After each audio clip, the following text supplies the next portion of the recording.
Hey y'all! And welcome to the Sorry Not Sorry Generation podcast, where we bring you a not-so-healthy dose of humor and reality as we get our hands dirty with some serious nostalgia and question everything. Let's dive in. Hey y'all! Hey y'all! It's Misty. It's Ani. And Erin. And we are having session 0 of our Nameless City campaign. So it's we're gonna be playing some D&D. Gonna throw some lore at you guys, and honestly probably notes. just do a lot of stupid shit. So like my first time DMing, their first time playing, it's gonna be interesting to say the least. So I'm ready for notes. yeah, that's cool. All right, so I figured what we'd do is I'd read a bunch of shit, and then I could read my little summary thing about Jazara, and then you guys could read your things about your character, and then I will do more shit, and then you'll know when it's time, because I'll be like, hey! So I'm going to start with reading some shit. So cool. Reading some shit. Take that, Reading Rainbow. Yeah. Here you go, Reading Rainbow. Mine too. I liked Reading Rainbow. This is the grown-up version. It's the It's like the yoga guy that I send you. Just fucking sit down. It doesn't matter. Just fucking do it. Sit down. Breathe. All right. There will be a full disclaimer at the end of the episode that gives credit where all of the credit is due when it comes to who owns D&D and who owns Exandria. But for the record, this podcast in this D&D campaign is set in Exandria, and the credit of the creation of Exandria goes to Matthew Mercer and the people at Critical Role. The Nameless City and the characters of our party are all original characters that are created by the Sorry Not Sorry Generation podcast. All right. So I'm going to have a longer description at the end. Are we a what? Are we a TM or a registered trademark? It's D&D is a registered trademark, and I want to say Exandria and like all of Matt Mercer's shit is probably a trademark in some way too. So yeah, but I want to like throw that out there. It's like the Nameless City is ours. However, the planet does not belong to us, and I do not take credit for the creation of Exandria itself. So, but we put our stink in this little spot. It's just one little spot of tunnels. Yeah. So, and a bunch of this shit I will do in the future to Matthew Mercer's beautiful planets. I take the blame for that, not Matt. So.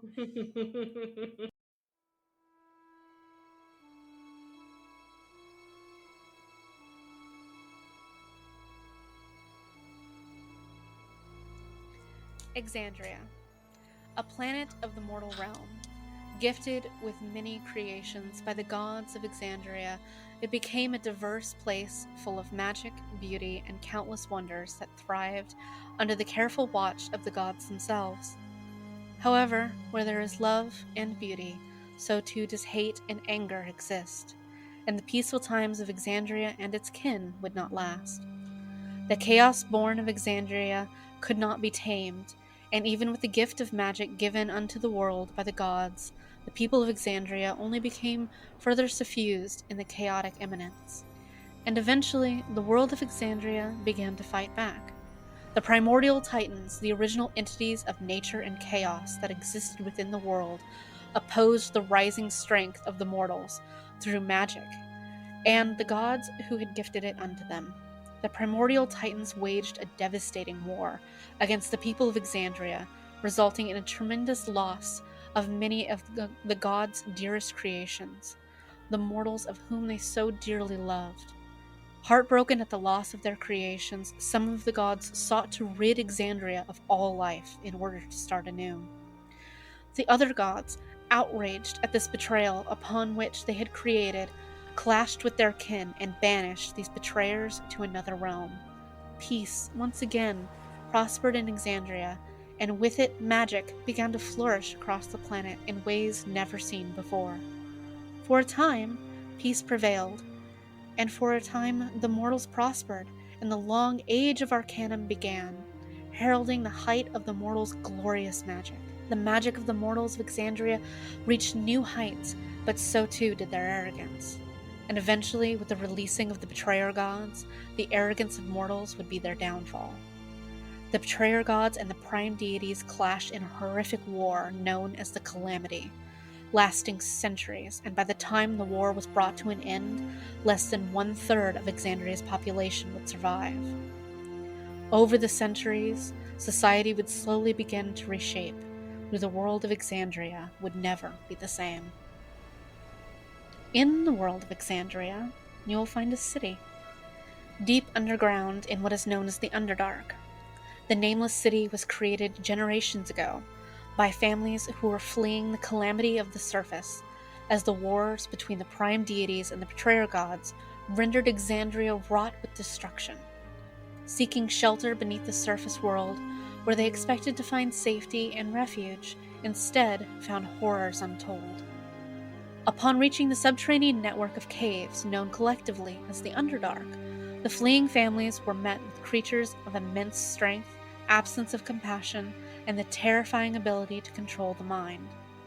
The Illithids, or mind flayers of the subterranean lower dark, quickly proved that none would be safe, and their legions of mindless creatures under their control marched upon the fleeing peoples from the surface, capturing or killing all they came across. In order to combat this oncoming army, 5 families came together to create a device to combat the Illithids. 5 members of the Crystal Catchers, a family of deep gnomes, came together to construct a machine. 5 durgar of the Silent Hammer family mined and offered a powerful dragonite crystal that would act as the machine's arcane center. A 3rd family, the drow den of Telena, created the magical circle that would be used to imbue the machine with its magical spell through 5 of their most talented spellcrafters. The 4th family, a clan of vampires and their dhampir kin, known as the Kel, called upon their power of the moon through the Moonweaver's blessing and fueled the machine with the moon's unwavering magic. The 5th and final family, tieflings known as the Nicor, made a different kind of contribution. The magic of the Moonweaver, gifted through Catha, the largest of the 2 moons, was too strong for the crystal to take on directly. The Nicor, gifted with mages of ancient power, were supposed to come together as 5 and act as the conduit from which the magic of the moon Catha would enter into the crystal and power the device. But before the transfer of power could be completed, the Illithid power broke past the defenses and attacked, using their psionic abilities to overtake the minds of 4 of the Nicor mages and dragged them out of the spell circle, leaving only 1 mage who was strong enough to resist their psychic control. Running out of time, the 5th family leader and the only remaining mage within the circle used themselves as the only magical conduit to finish powering the device, taking on the full force of the moon's magic, sacrificing their own life in the process. But the sacrifice was not in vain, and the result was the activation of the device, and with it the creation of a magical barrier whose spell would force out and keep at bay all beings with psychic abilities, pushing back and ending the threat of the deepest, most dangerous creatures that the Underdark had to offer. The barrier, producing a mind-numbing wavelength of sound that resonates with those with psychic abilities and makes it impossible for them to near the barrier's influence. This barrier, to this day, prevents the Illithids, or those under their control, from being able to approach the city itself, and thus the 5 families and their creation were able to protect their new homeland. Over the generations, these families rose to power as more refugees from the surface came to harbor within the barrier's walls, and eventually the Nameless City was created. Now these 5 original families rule over the city in the form of the Dragonite Syndicate, the leader of which has always been the acting head of the 5th family, in order to honor the final mage's sacrifice for the creation of the device and the protection of the city. The Nameless City is nestled far beneath the surface world of Exandria, into the reaches of the Underdark. Built by the 5 founding families around the Pharez, a magical well of tremendous power, during the calamity of the surface world. For centuries, the inhabitants of the city have carved their homes into the stone walls of the cavern, up the mighty stalagmites and down the far-reaching stalactites that hang from above. The Nameless City is a beautiful melody of glowing arcane crystals, smooth, rich stone, and a populace like none you would find on the surface. Controlled by the 5 families of the Dragonite Syndicate, the population thrives even amidst the churning chaos of the Underdark. The mines and smithies of the Silent Hammer family of the Durgar supplies the city with metals needed for crafting and the crystals used as vessels of magical power throughout the city. The Crystal Catchers, a family of deep gnomes, who tinkered creations, have allowed the city to find increasingly effective ways to defend itself from the horrors of the Underdark. The Telena Drow Den holds tightly to the physical and magical defense of the city, through their training and control of the city guard. The Kell family, made of vampires and dhampir, champion the heart of the city's dedication to the Moonweaver, through their ability to heal and their gift of knowledge and mediation. And finally, sitting at the head of the city's Dragonite Syndicate, exists the Nightcore family, tieflings known for their deep well of magical talents and their unwavering dedication to the continued prosperity of the Nameless City. It is within the Nameless City that we find our party. My own character is Jazara Telena, a half-drow woman who is roughly 25 years old, with a purple tinge to her skin that is offset in stark contrast by her short white hair. Jazara's ranger capabilities have allowed her a deep understanding of the Underdark and the horrors that lie within. With her mother missing and Jazara's statue as a half-drow, bringing her to the center of conflict within the Telena family, Jazara seeks the world beyond the walls. And when she cannot find that, she seeks adventure instead. Often with her dearest companions, Valkyria Nightcore and Ashakel by her side, dedicated both to the protection of the Nameless City and to one day finding her mother beyond the walls. Jazara is caught between 2 equally important goals, but she knows that so long as she has her companions by her side and a bow in hand, that there is nothing that the Underdark or the surface world above could throw at her that they could not handle. And So cute. I didn't write love anything it. fancy like that, because I did not have the time. That's I just have literally fair. notes. Just That's absolutely fair. So Jazara Telena is my character. She is the half-drow, and so not only will I be the DM for this campaign, but I will be one of the party, as a party of 2 is just a great way to end this campaign real fast. So instead, it's a party of 3, and also just, for the benefit of having like a character that I can control and be like, hey, we should run away from the dragons. So not towards them like me. Well, I would higher try levels. and be like, hey, let's not, but Once I you think- watch it like level a city, you might want, you might figure out it's time to turn around. So, of the other members of the party, we'll start with Erin. Would you like to describe your character, please? Okay. My character's name is Ashakel. Ashakel is a 22-year-old half-drow, half-dhampir, the only daughter of Thira Adareth and Seraphin Kel. As granddaughter of the Lord Weaver, she is 4th in line for the family seat in the Dragonite Syndicate, a Twilight Cleric and an acolyte of her family's patron goddess, Sehanine Moonweaver. She volunteers at the Temple of the Moon as an apprentice healer. She thrives on structure and routine, even if she hoards information about the surface and dreams of dancing in the unobstructed moonlight. She loves exploring lost caverns and sitting in dark taverns with her best friends, and has an uncanny knack for memorizing even the most tangled of family trees. There is a running joke in her family that she has her mother's ears and her father's fangs. Armed with an innate sense for people, she wields her surprisingly wicked sense of humor and gossip like weapons. Though it was ingrained in her by her mother that ladies do not start fights, her father assured her that they sure as hell can finish them. Oh, that's so cute. That's adorable. Thank you. That is, I love her mother's ears and her father's fangs. It's so cute. Yes, she has pointy drow ears. Pointy drow ears. That's so cute.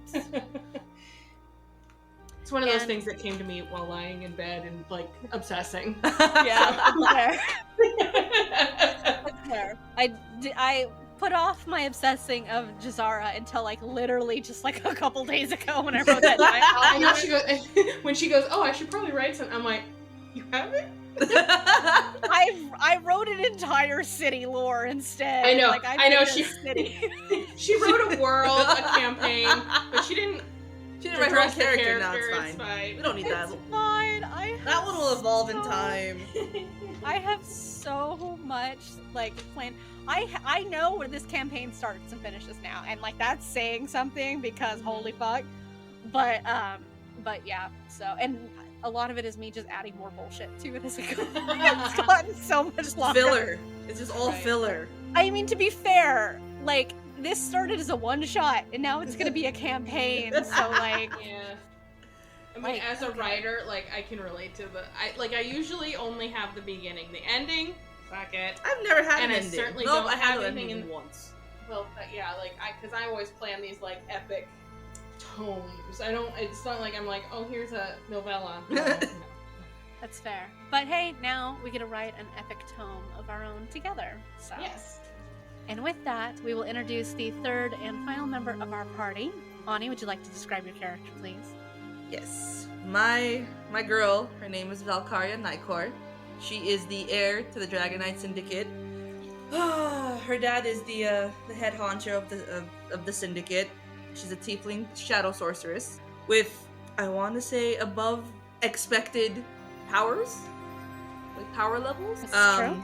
She's 22 years old. She doesn't blink unless she's surprised. She's got purple skin with metallic blue shadow sorceress designs that she created herself. Okay. Like kind of like a tattoo effect, you mean? Yeah, like a tattoo Okay. effect. That's cool. She absolutely loves doing like learning about how the syndicate and everything runs, how the city runs with her dad, going on outings to like the outer cities, the small towns, whatever, just doing, doing the big girl stuff. Yeah. But she will try to run away as much as she can because she cannot stand her mother. Her mother fusses over her constantly. It's always like, ladies don't do that. The heir doesn't do that. The heir doesn't do this. You gotta do this. She's like, stop it. So she runs away. She loves to hang out with her friends, Jazara and Asha. One of her favorite things to do with Asha is to spend time combing records in the Temple of the Moon and listening to all the hot gossip around because she's a petty bitch. That's fair. She's a big petty bitch. And she likes hanging out with Jazara and Asha, but her favorite thing that Jazara leads is, wiping the guards clean with their money at the taverns. That's true. When no one knows that it's them. Jazara is a gambler, and she plays a lot of cards, but she hasn't played an honest game of cards in at least a decade. She'll be honest with the dice, because you can't really, fuck with the dice. With cards, she hasn't played an honest game of cards in a long time. Well, why would she? She makes a killing. Right? Yeah. So. We reap the benefits. Mm-hmm. Exactly. So, and she takes a lot of that money because she's intending to one day go to the surface world, if she has to find her mother. So she can hoard some of the money, so which she keeps under a loose brick in her room. So which is where most of it's kept. So, and for the record, the money of the Underdark and the money of the surface world all gonna be same. I'm not gonna fuck with that. I am not gonna fuck with that. It's gold. It's a universal currency. We don't need to Gold's a convert universal that stuff, currency. no. Let's go. Sweet. 7 amethyst crystals equals 1 pound of gold. No. And the crystals in the Underdark are so common. It would be like going outside and pulling a tree branch off and saying money. It's just no. Go shake the money rock. Don't shake the money rock, please. And the only other thing that you guys need to know is that the crystals are used all over the city, various different kinds of things. They store magic, and you can put little magic in them. If you charge, put magic in them, you can charge them and they glow and stuff like that. So, but yes. So now that we've introduced our characters, are you guys ready to get started? Yes. Oh yes. All right. The Nameless City is where we find our party. They're preparing, like most of the city, for the Festival of the Blue Moon. The Festival of the Blue Moon is the Nameless City's largest winter festival. It is also their most fun. Once a year, the moon Katha, as it shines above, turns blue, and the Nameless City celebrates with decorations, festivities, a little bit of insanity, and a lot of fun. Our party is currently at Kel Tower. And yes, I'm aware it sounds like Bell Tower. There's no bell. There's just a Kel. So There's a few Kel. there's a couple Kel. No bells, but Kels. Asha is currently sitting on the ground with a bunch of papers and to-do lists and a lot of things that need to be done all spread out around her. And as she works on that, and because she has been in fact put in charge along with the rest of the Kel family with the planning and the organization of the event, helping her out in probably not the most productive ways would be her two friends. Valkyria Nykor is currently using the weakest possibilities of her powers and is sitting next to a large basket of uncharged crystals as she puts very small amounts of magic into them to charge them to glow. As all of them stand next to a very large tree in the Kel courtyard. Hanging upside... bitch! You don't need a lot of magic to do it. You just have to... It's like, literally, children can do this. But they've put this mini tasks on Asha, and she has delegated this one to you. So...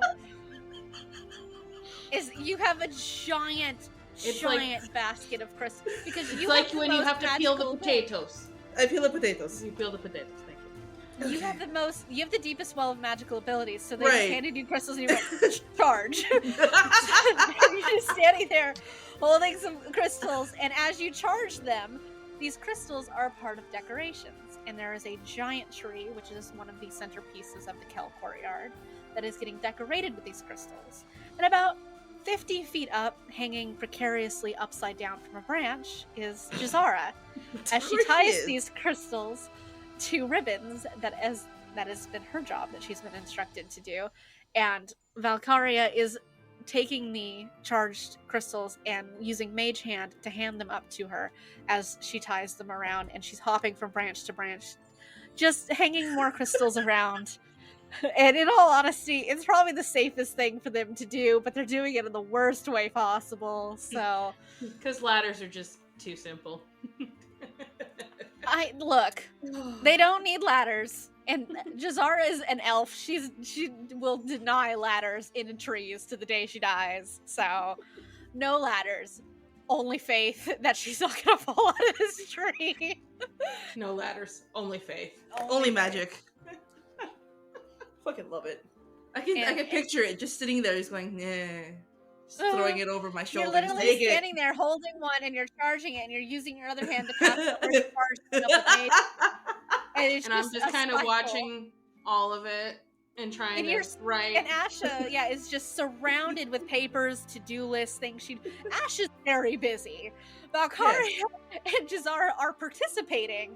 Just maybe their skills could be used for other things, but this is probably. This is not the first time that Asha has been covered in colorful ink. Asha knows that this is the best way to keep them both quiet for a while so she can get something done. But make them feel like they're doing something. And to be fair, this is not a new routine. The Festival of the Blue Moon happens every year, and every year somebody's got to do the little work, and that's something that probably gets delegated to Jazara and Valkyria a lot. And in all honesty, a lot of the little stuff gets delegated onto Asha too, because there's a bunch of Kel and they're all working on it, and they're just like, here's a stack of things, do this. So, right. As the youngest. As the youngest, you're like, here you go. So as Asha is sitting and being productive, and Valkyria is helping, bored out of her mind, and Jazara is just gotten to the point where she's hanging precariously from branches. Asha, your mother comes walking into the courtyard. And your mother is a very beautiful woman. She's got her hair done and pulled back into a bun. She's very well put together. This is not a woman any of us in our lifetimes have ever seen it with the hair out of place. She is the epitome of a lady, and she does not take any shit. Like, All right. you do not mess with this woman. She might not be the lady of the house, but she is the one who will tell you what to do. All right. And you do not mess with this woman. But for all that she has put together and all of the way that she knows everything about the family, everything that goings on, she comes into the courtyard. It's probably the most harried you'd ever seen her. She's not in a way upset, she's just simply very irritated. And she looks at you, and, like, to be fair, she's irritated often, though. She just doesn't necessarily show it. But she's usually better at not showing it. Right? She takes on a lot of the responsibilities of the Festival of the Blue Moon. She deals with delegating a lot of her responsibilities onto other people. Sometimes that doesn't always go that well. One of the main features of the festival, besides hanging the decorations, the crystals, is also gathering and creating enough food for the festival and for the main ceremonies that participate within the festival. And a lot of these responsibilities are delegated onto her. But as she walks into the courtyard, she looks very, very put together, but harried at the same time. And she takes a deep breath and she sighs and she says, Asha, your Aunt Jacinda has burned all of the mushrooms for the festival. Oh no. She just kind of like releases this sigh that is very controlled as she does it, and like she is trying very hard to maintain that composure. And she looks at you, Asha, and she says, apparently the wind told her to do it.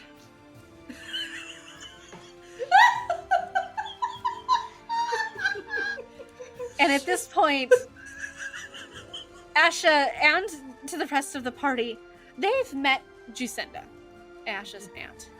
And she is your father's sister, half-sister. Mm-hmm. She is one of those people that, as a full vampire, she does not need to eat. However, that has never stopped her from partaking in the mushrooms that the Underdark grows. Not a lot of them are not poisonous in some ways, but she's a vampire, so like those don't, like, she can't be poisoned to death. So they have unique effects on her and unique properties, in which she usually show in her communicating with the wind, having discussions with rocks. Your Aunt Jacinda's a hippie. She's a stoner. No, she's not a stoner. That girl's dropping acid. Yeah, that's true. And to be fair, she's on mushrooms, so. And it is at this point that Jacinda, in her very flamboyant way that she does, she walks in and she's just like, but the wind speaks to me. And it told me I had to burn them all because they were dangerous. They were yelling at me. They had to be burned. And actually, your mother looks at her and just stares at her for a moment and then turns back to you like she cannot physically handle this woman at this moment. Her half-sister-in-law is reaching the point of like she might disappear in a minute. But Jacinda is might be unalived very shortly. For all that your mother is very well put together, Jacinda is the exact opposite. She's got like billowing, ripped sleeves. She has somehow managed to turn her hair green where it should definitely not be able to be green. And it is long, and she has like, there's like little mushroom figurines like that are hanging out of it. She's got a lot of like these necklaces that have just so many crystals hanging off of them. And she's much shorter than your mother, but she stands with her hands up and like out, and she never fully makes eye contact with most people, and she is definitely looking around all the time like she is hearing something that nobody else is hearing. This is Trelawney in green colors. Well, I was thinking Radagast from The Hobbit too. It is a combination of both, because I definitely thought of both when we were doing this. And it was the hanging mushrooms. Jacinda has definitely been known to like boil, cook, fry, like whatever, all kinds of different mushrooms that she'll just find. She won't test them to see if they're poisonous or not. poison doesn't really have much of an effect on her because she is a full vampire, and so she tends to subsist on mushrooms and the fumes that they produce, and she is the only vampire to ever been known to be able to do this, and it is very clear why it's a bad idea. It is very clear why you shouldn't do this. She's the family loon. She's the family cautionary tale is what it is. Yes, she is. And she is a unique work. And as a part of your family, she is vastly different than all of the rest. Like, this is not a woman who has the standard in which your family is created by any means. Clearly not. No. But your mother, Asha, looks at you, and then she looks at both Valkyria and Jazara, who's still up in the tree, but no longer upside down. And she says, I need you girls to go and gather more mushrooms to replace the ones that Jacinda has burned. And you will have to go on the other side of the wall to do it, and do not tell me that you do not know how to get on the other side of that wall. I know where you go. And then, like... absolute silence. It is just like not saying a single thing, but she is staring at you both. Yes, Auntie. And to Jazara, who very slowly climbs out of the tree and doesn't come back from around behind the tree. She's just like, nope.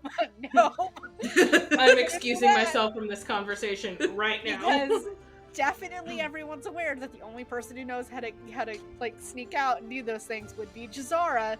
And yeah, and just Jazara is standing there hoping very much that she only thinks you guys sneak past the wall and doesn't know that you go to the surface at all. Because that would get everybody in a lot of trouble. Mothers know. They always know. Oh yeah, and your mother is an extremely watchful person. She knows everything. And you're really certain that nobody's ever gotten anything past your mother, possibly ever. Maybe since the moment she was born, like nothing has ever gotten past her. Sounds about right. All right. So she walks around. She has in one hand, she has 3 baskets in which she hands to each of you.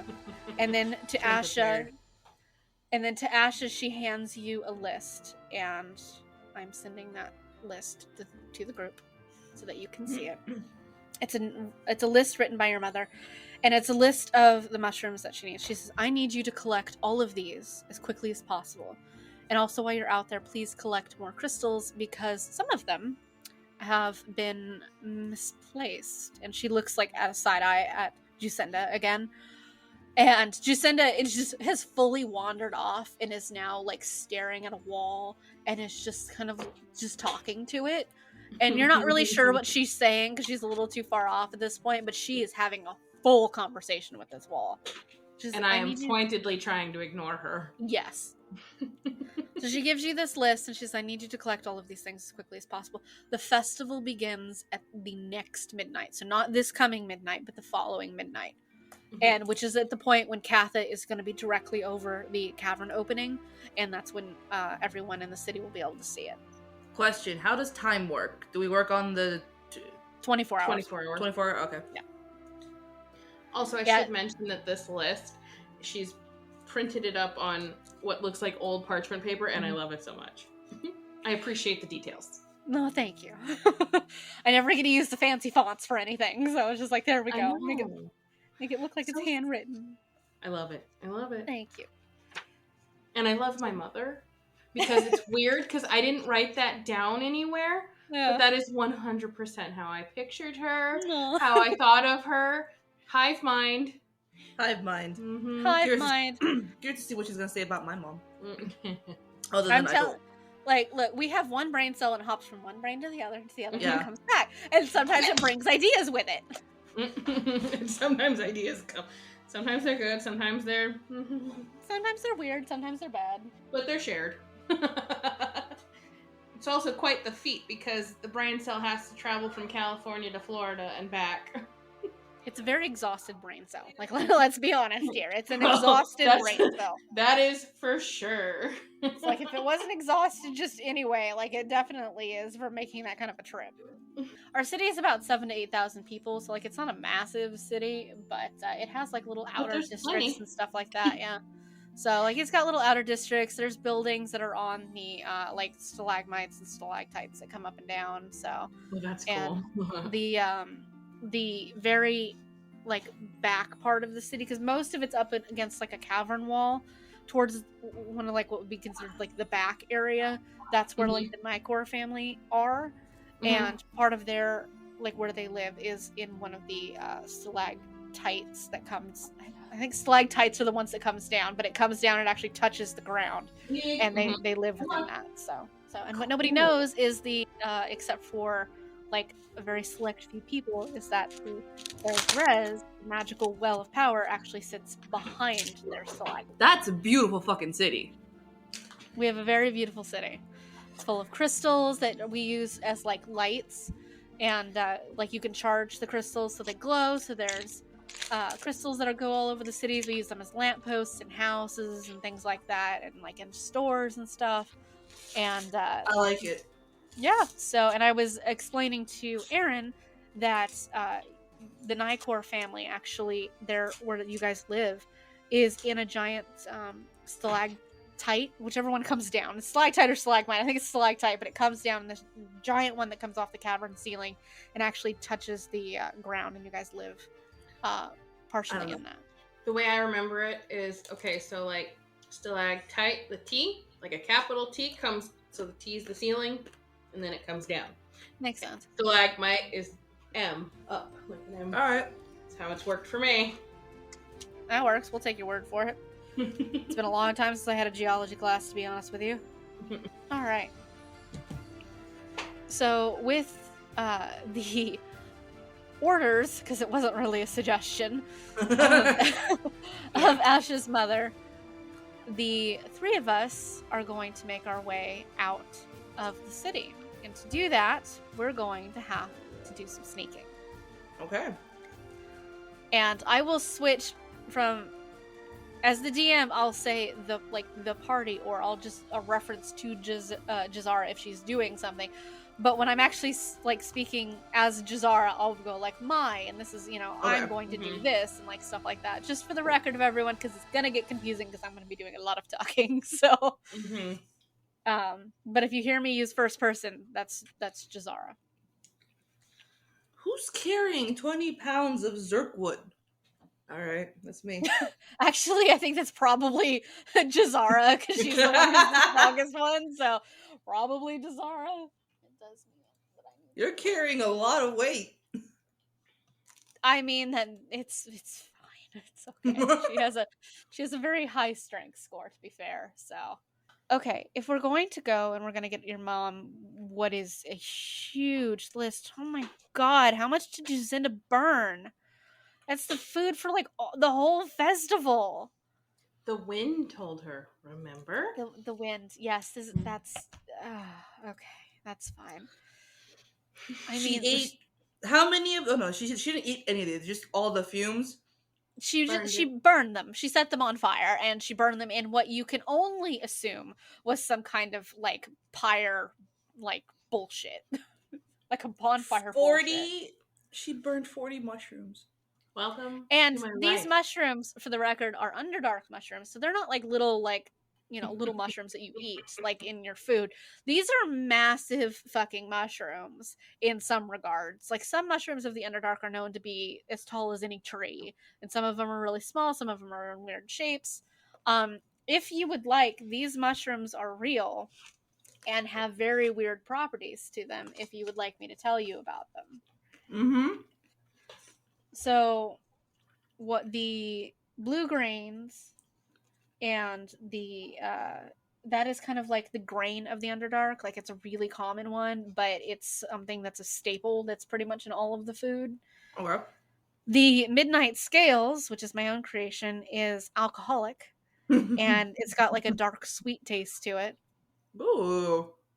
The fire mushroom has a pale, like, orange-white color, and it's it's warm to the touch. Like, when you touch it, it is actually warm, and it is hot and spicy, and is usually made into a paste. Okay. The dawn rays are caffeinated mushrooms. They're green and yellow. That's mine. That's what I need. The Yeah. ripple bark is it's a shelf-like fungus that does in fact resemble like rotting flesh. It's disgusting to look at, but if you Does it cook it, smell just as bad? there isn't a huge smell to it. It's more of the look that looks disgusting. Okay. But it is edible and it tastes really rich when you roast it. The Okay. Lilienthals are a bright green with like blue stripes on it, and they've got a sour taste to it. And it's not so much like a fruity sour taste, like if you bit into a lemon, but it's like this really sharp sour, like punch. Okay. The Zerkwood is a massive mushroom that grows just to be like 40 feet tall. So you'll have to pull like pieces of it off. You just answered one of the questions I had, saying, "Are any of the mushrooms we need on this list going to? Are we felling trees?" Yes, we're felling a tree because of this. You'll probably like with the Zerkwood, you can find smaller ones and just like fell it. But you can also, it comes off in like slices of long sheets of bark, and that you could just pull off. Okay. And the Azure stalks are have a very like zingy fresh fruit taste, despite the fact that they are just jet black with very thin lines of like an azure blue coloring to them. And Ormu is kind of weird in all honesty, but it is it's a moss, and it grows in like watery and damp areas. And when you harvest it, you can dry it, and that is actually not a food. That is a dye. It comes in different colors, but that's a dye. And the crystals, you have blue crystals, green crystals, purple, and red. They don't particularly have any specifics about them other than the fact that the festival colors are blue with like a lesser green color to them, and then the purples and the reds are used as accents. The red crystals, you guys would know, are specifically for one of the ceremonies within the festival. Okay. So very important that you guys have them, but like there's no specific property to any of it. So I need you to know she's been licking her dye because she spilled got her chocolate ice cream on it. I expect nothing less. Truly. Truly. Okay, so if we need all of Okay, sorry. If we need all of these things, we're gonna have to get going fast. Like we have over 24 hours because at this point it is early in the day, and it's not this midnight you need to be back. It's the following midnight that you need to but be I'm back. sure we have to get it back in time for things to be cooked for prepping and stuff like that. Yeah, so because like a lot of it needs to be cooked, so it does need to be back preferably several hours beforehand, because this is food we have less than 48 hours. Yes. No, we have like 36, not quite. Yeah. Okay, well, I hope you guys are ready because we need to get the fuck out of here. So all right, or my mom's gonna kill us. I really don't want to be killed by your mom. Dead and deader. Yeah, if we're not back on time, I don't want to be here when your mom like I don't think we're just gonna come back. We're just gonna have to leave. We're never gonna come back. It's true. She's so scary. You guys have all the baskets in hand, and Jazara starts to lead you through the city into what is now a familiar pathway to getting like outside of the city, because she has taken both of you outside of the city walls before. It's not something you guys do like on even like a weekly basis or a monthly basis, but it is something you've done on a regular basis at this point. So none of it's unfamiliar to you. She leads you through the city, and you get to like this stone passageway that isn't too far from the Kel Tower. It's in the distance between the Kel Tower and the Nicor family's stalactite. And it's a piece of stone that if you push on it in the right way, it will turns into a doorway that leads into one of the tunnels that leads out underneath the wall, and it comes out on the other side just around a bend of where one of the sentry posts are. And at this point, I'm going to have everyone roll me a stealth check. So you're going to roll your d20, and then you're going to look on your character sheet and find stealth and add whatever number is there. Oh, there we go. +1 for you, and it's +1 for me. So d20. Okay, so roll your d20s and then tell me what you get. 11. 11. Mm-hmm. That's including the +1. Yeah. Okay. 5. 5 in total? Okay, that's okay. Jazara got a 20 in total. She rolled a 15. It's +5. It's a group check, so just 2 or more have to succeed for you guys to be fine. So, as Jazara, like, she's like watching the sentry as she's like peeking out, and she gestures for Asha to go, and Asha like sneaks around the corner, and she waits, and just as she goes to gesture for Valkyria to go, the sentry turns around at the last second, and and Jazara grabs Valkyria and slams them both back against the wall so that they can't be seen, and then just holds them there for a moment until the sentry like goes back in the other direction, and then all of us go around the corner and we sneak out into the Underdark. So we sneak off into the Underdark, and the Underdark itself is a bunch of caves. There's no light outside of, anything that glows in the crystals. The crystals do glow naturally out into the Underdark. They will lose their ability to glow over time, and that's why people charge them. But as we venture out into the Underdark and to the caverns, our first cavern.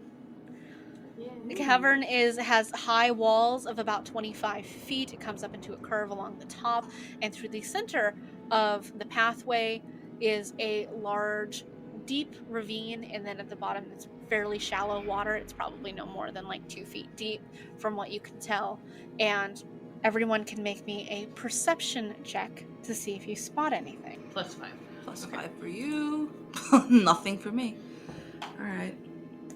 13. 13. 6. That's okay. Jazara got it, also a 6. So, and that's with the bonus, so that's fine. However, while Jazara and Asha are too busy bickering over Jazara accidentally slamming her into a wall, Asha, you do spot on our side of the ravine, you spot a couple of the midnight scales, which are these green ones over here. So there are a couple of them, and you can roll a nature check to be able to lift them whole out of the ground, or you can skip that and then just rip it out of the ground and hope it's whole. Okay, I will roll. Okay. So a 6. A 6. So you grab a hold of like the first one, and you're trying to be careful. You're trying to like pull it out so like it comes out whole. And just as like you go to like pick it up, the whole like cap of the mushroom just fully comes off. And you have what is now half of a mushroom, and you can like start hacking at the rest of it to try and get it to come out. You know that your mom didn't necessarily say they had to be in pristine condition, but she'd probably like it not to be in little pieces. As whole as possible, dear.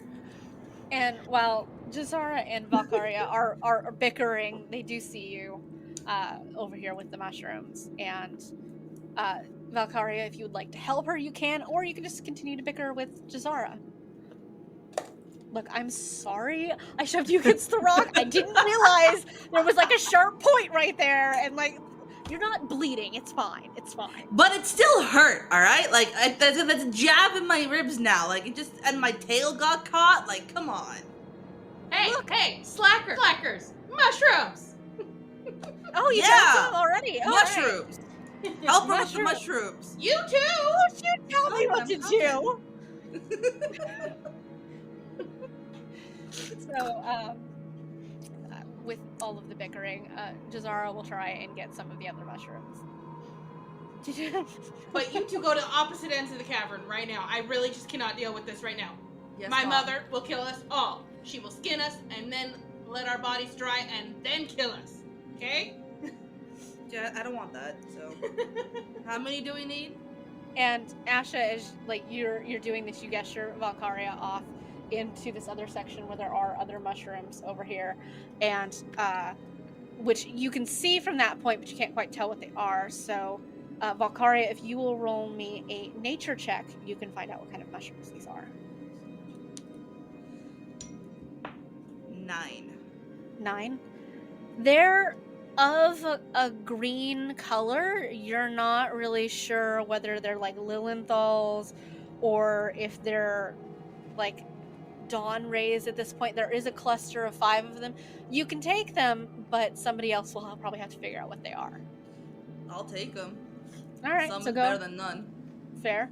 So, and hope they're not poisonous, because they might be, because there's a lot of poisonous mushrooms down here.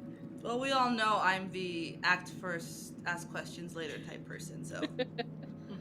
Jazara's gonna roll to pull up the other mushroom that Asha had found, which I had, and it was equally as bad.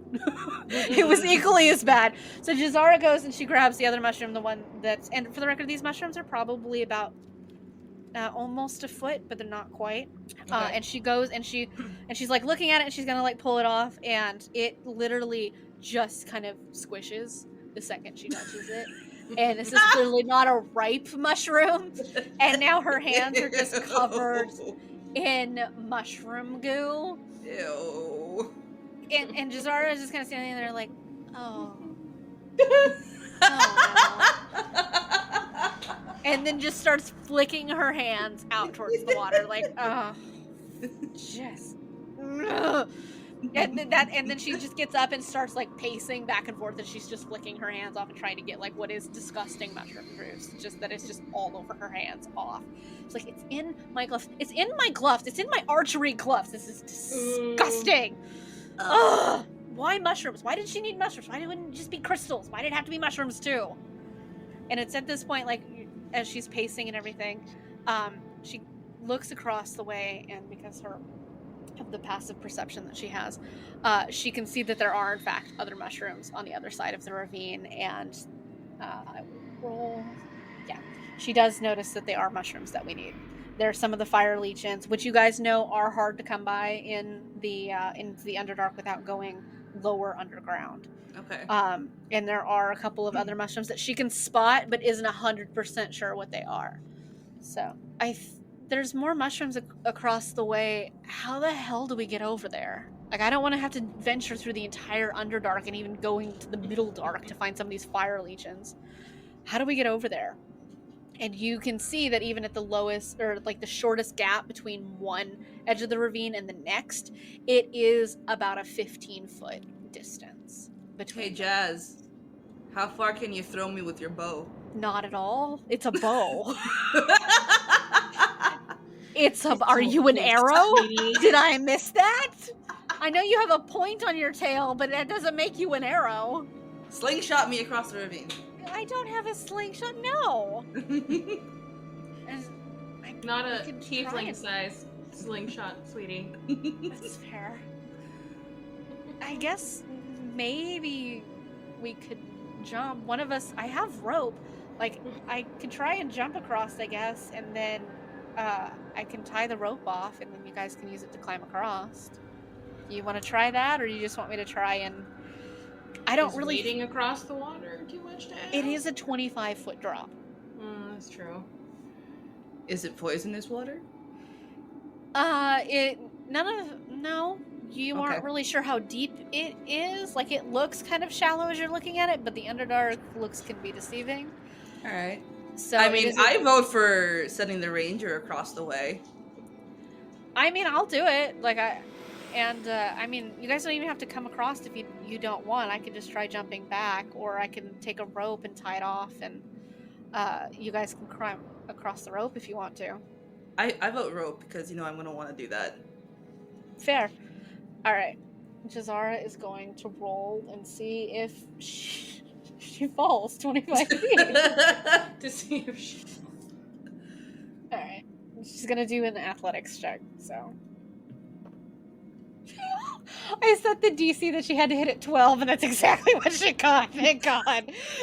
So you see, by the skin of your teeth, she backs up several feet and just hits it at like a dead run. But just as she jumps off, like that ledge right there where the of the cliff is, it kind of caves in as she pushes off of it. So what would have been a much further leap was more of she hits the other side and kind of like on her stomach, and she hits the side of the ravine and has to finish like finally like climbing up, and she just lays there on her back for a minute, very winded because she went toe to toe with a cliff edge, and she was not very successful, but she is on the other side of the cliff edge. Valkyrie on the other side of the ravine just whooping. Yeah, so you guys are... Look what you made her do. And when she gets over there, she's gonna do a nature check.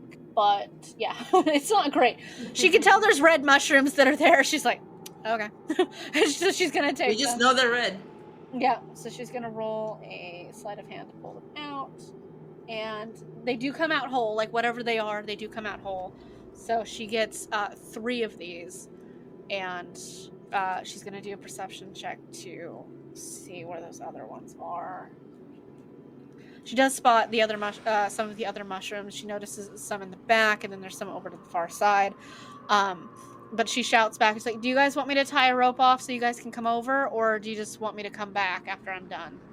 Is there anything else worth seeing on that side? Like, Well, you do notice on the path, on her side of the ravine, the path is much wider, but on your guys' side of the ravine, it does get a lot smaller, and it might require some careful balancing as you go forward.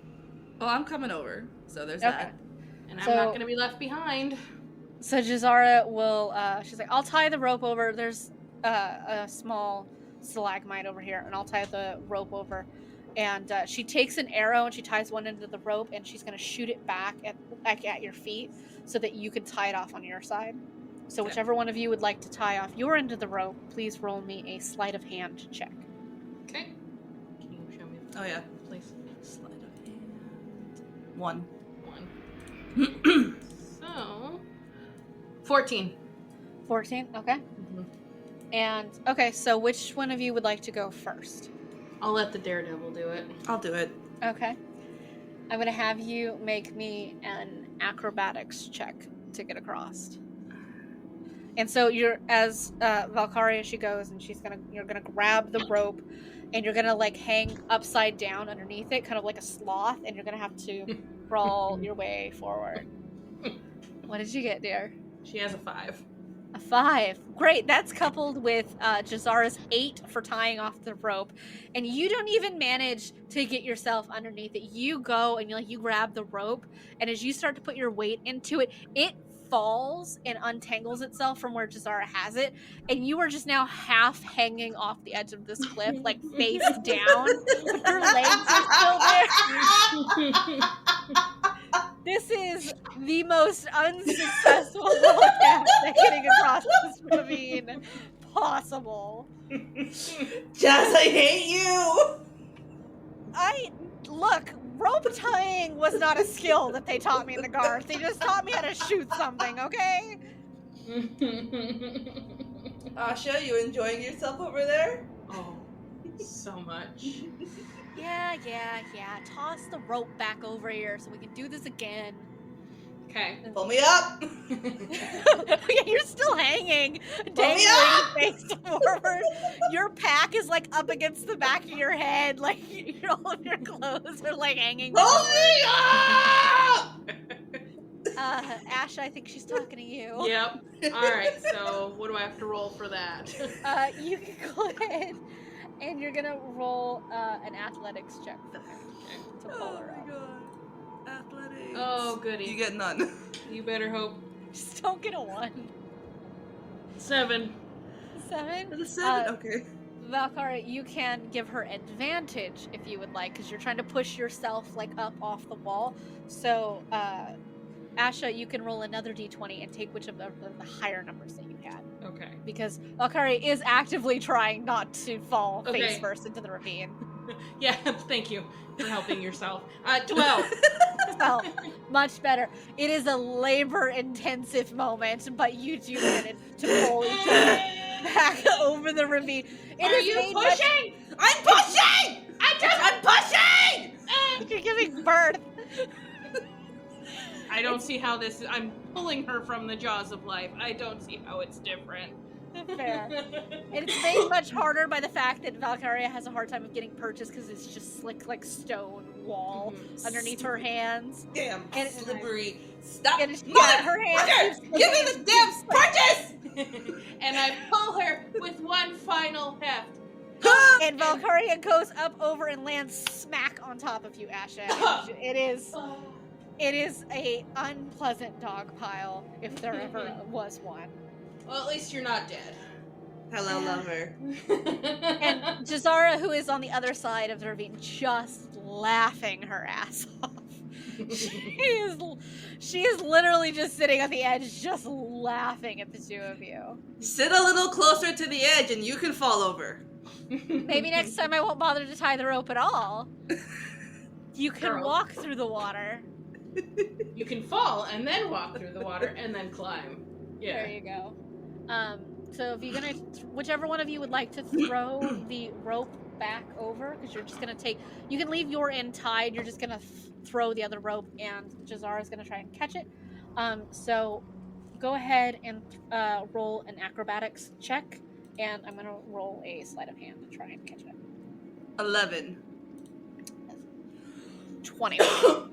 So Jazara, like you throw it and it goes up, and Jazara grabs the end of the rope, and she is going to try and tie it off again. Hopefully this time. Please do a better job. Quadruple knots, everybody. Check your knots too. That is a natural one. Which means Jazara goes to tie it around the stalagmite, and just the fucking rope where she's trying to tie it really just shreds, and just part of it comes off. She's like, great. So she has a much shorter rope at this point. What was 30 feet of rope is now closer to 20 feet of rope. Great. And it isn't long enough for her to tie it off where she was. However, she can do a strength check to tie it more tightly, like around something closer, and hold on to it at the same time, so you guys can come across. So she's going to try and tie it to something else, and then she's going to have to roll to hold it while you guys come across. Yeah, it's not much better. Right. That sounds so enticing. Or you guys can try and jump across. It is a athletics check if you want to do that instead. Athletics for me is nothing. For you is also nothing. So with just, you don't know how well Jazara tied it, and she will be able to hold on to it. It really depends on whether or not you want to do just what you roll, or you want to do it as a collective thing with what you and Jazara roll. I rolled a 16. Which one are you doing? Are you jumping, or are you... I'm jumping. You're jumping? Alright, you do make it. Like, you land on your knees when you get there, and, like, hands down. Ow! You do make it over the edge. Your my hands are poor kind of knees. scraped. Your hands are kind of scraped. Your knees hurt, but you did make it across the ravine. Well, now there are two of you across the ravine that could either hold the rope or catch me. So, True. I think I'm gonna try and jump. Okay. Okay. Alright. So, Please, God. Jazara's going to go to Please the don't edge fall. of the cliff, and she's going to try and catch you. So it will give you advantage, so you can roll 2 d20s and take the higher number that you get. Okay, cool. Alright. Wow. Looks bad. Whatever that was. 6. Boo. And... oh, Jesus Christ. What did you roll? 5. Do you So add I'll- anything to it? No! Nope. Yeah. So Ashley, like, she backs up a couple of steps, and she goes to like leap across the way, and as she does, like, she just doesn't jump at the right point, and she's not close enough to the edge, and as she leaps up into the air and is very clearly missing it by several feet, and Ashley, you are going straight to the water. So, Splash! Motherfucker! I hope these mushrooms are worth it. Rock, paper, scissors. Who's going in together? Well, at this point, Asha, I am going to have you take 4 points of falling damage because you got hurt. And you can let me know if you need help putting that on your sheet, because I can show you how to do that. Yeah. 4 points of what damage? Falling. Falling. So, Ouch, Asha, you have jumped, you've landed straight in the water. That fucking hurt. And you are now also soaking wet, sitting in what is about a foot of water, and covered in water and a little bit of dirt. Jazara's gonna run to the edge like, oh my god, are you okay? And I will lie and say it's just my pride that hurts. Okay, As I stand slowly and painfully. and painfully. Val is just standing at the edge, Shake just like... my hair out and squeeze the water out of my braid and try and collect myself with all the dignity I can muster, of which there is very little left. Val is just standing at the edge of the cliff, just looking down, not blinking. I can't make eye contact with either of you. It's just not worth it. Jazara's rope is currently tied between the two ravines, but Valkyria does have her own rope, so if you would like to lower it down, we can do collective group strength checks to pull her up out of the ravine. If I had my own damn rope, why didn't we replace Jazz's broken 10-foot lesser rope Because she could with still mine? tie it.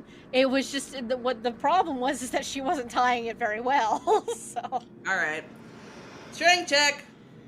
So Get Misty out of there. You can go ahead, Asha, and you can roll a strength check because you're going to try and pull yourself up.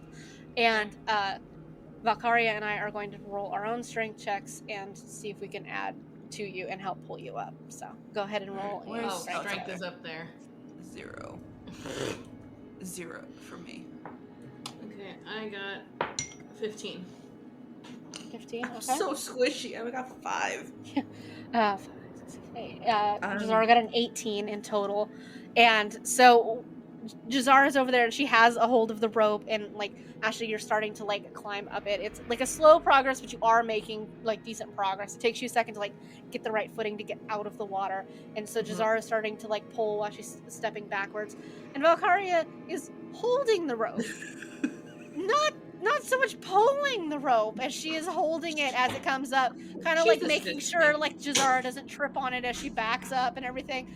Not so much of the participating in the polling as she is just like holding. This is beneath me, peasants. Yeah. So with a bit of labor intensive. Oh, helping me is below you. You're gonna get murdered, and it's not even gonna be by any of the creatures I've got planned. So campaign over. I'm not gonna make it out of this ravine. Of course, clearly none of us are. All right, I am pulling, and my ankle hurts, so this is taking a while. I'm trying to manage pulling. And I you can do tell come Jazz over. is doing most of the work. You can see it and then I see that Valkyria is taking the end of the rope where it's frayed and looks like a pretty ponytail. She's flipping it around behind Jazz's back. Pretty much, yeah.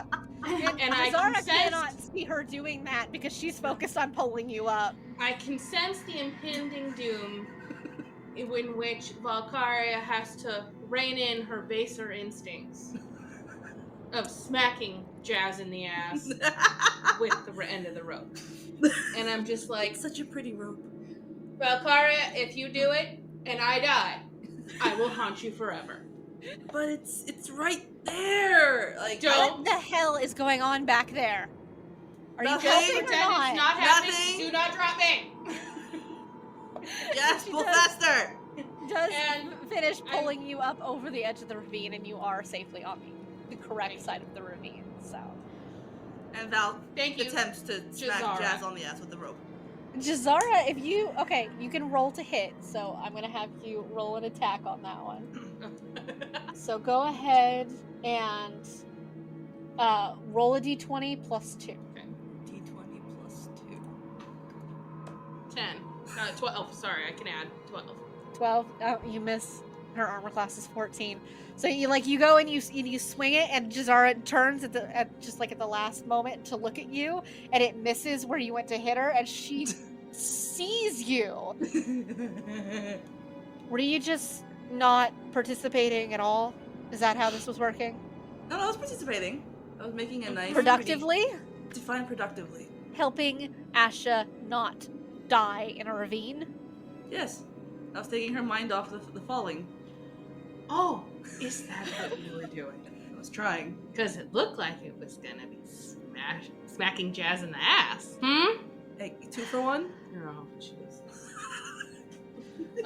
I guess. I will Moonweaver. push you into this ravine myself, Valkyria. Now look for mushrooms. And with that, both of you can make me a perception check. Print this for next time. Yeah, I can probably print it now. Oh, that'd be great. So we don't perception. have to... 0. That's 0. Plus 5. Okay. 16 for me. 6. I'm clearly not the best at this. It's okay. Asha, you do spot 2 more sets of mushrooms, and that you could point out to Jazz and Valkyria if you'd like, to let us know where to go and go look. Because at this point, I'm sure you've probably just earned a break, so you're sending us to go do it.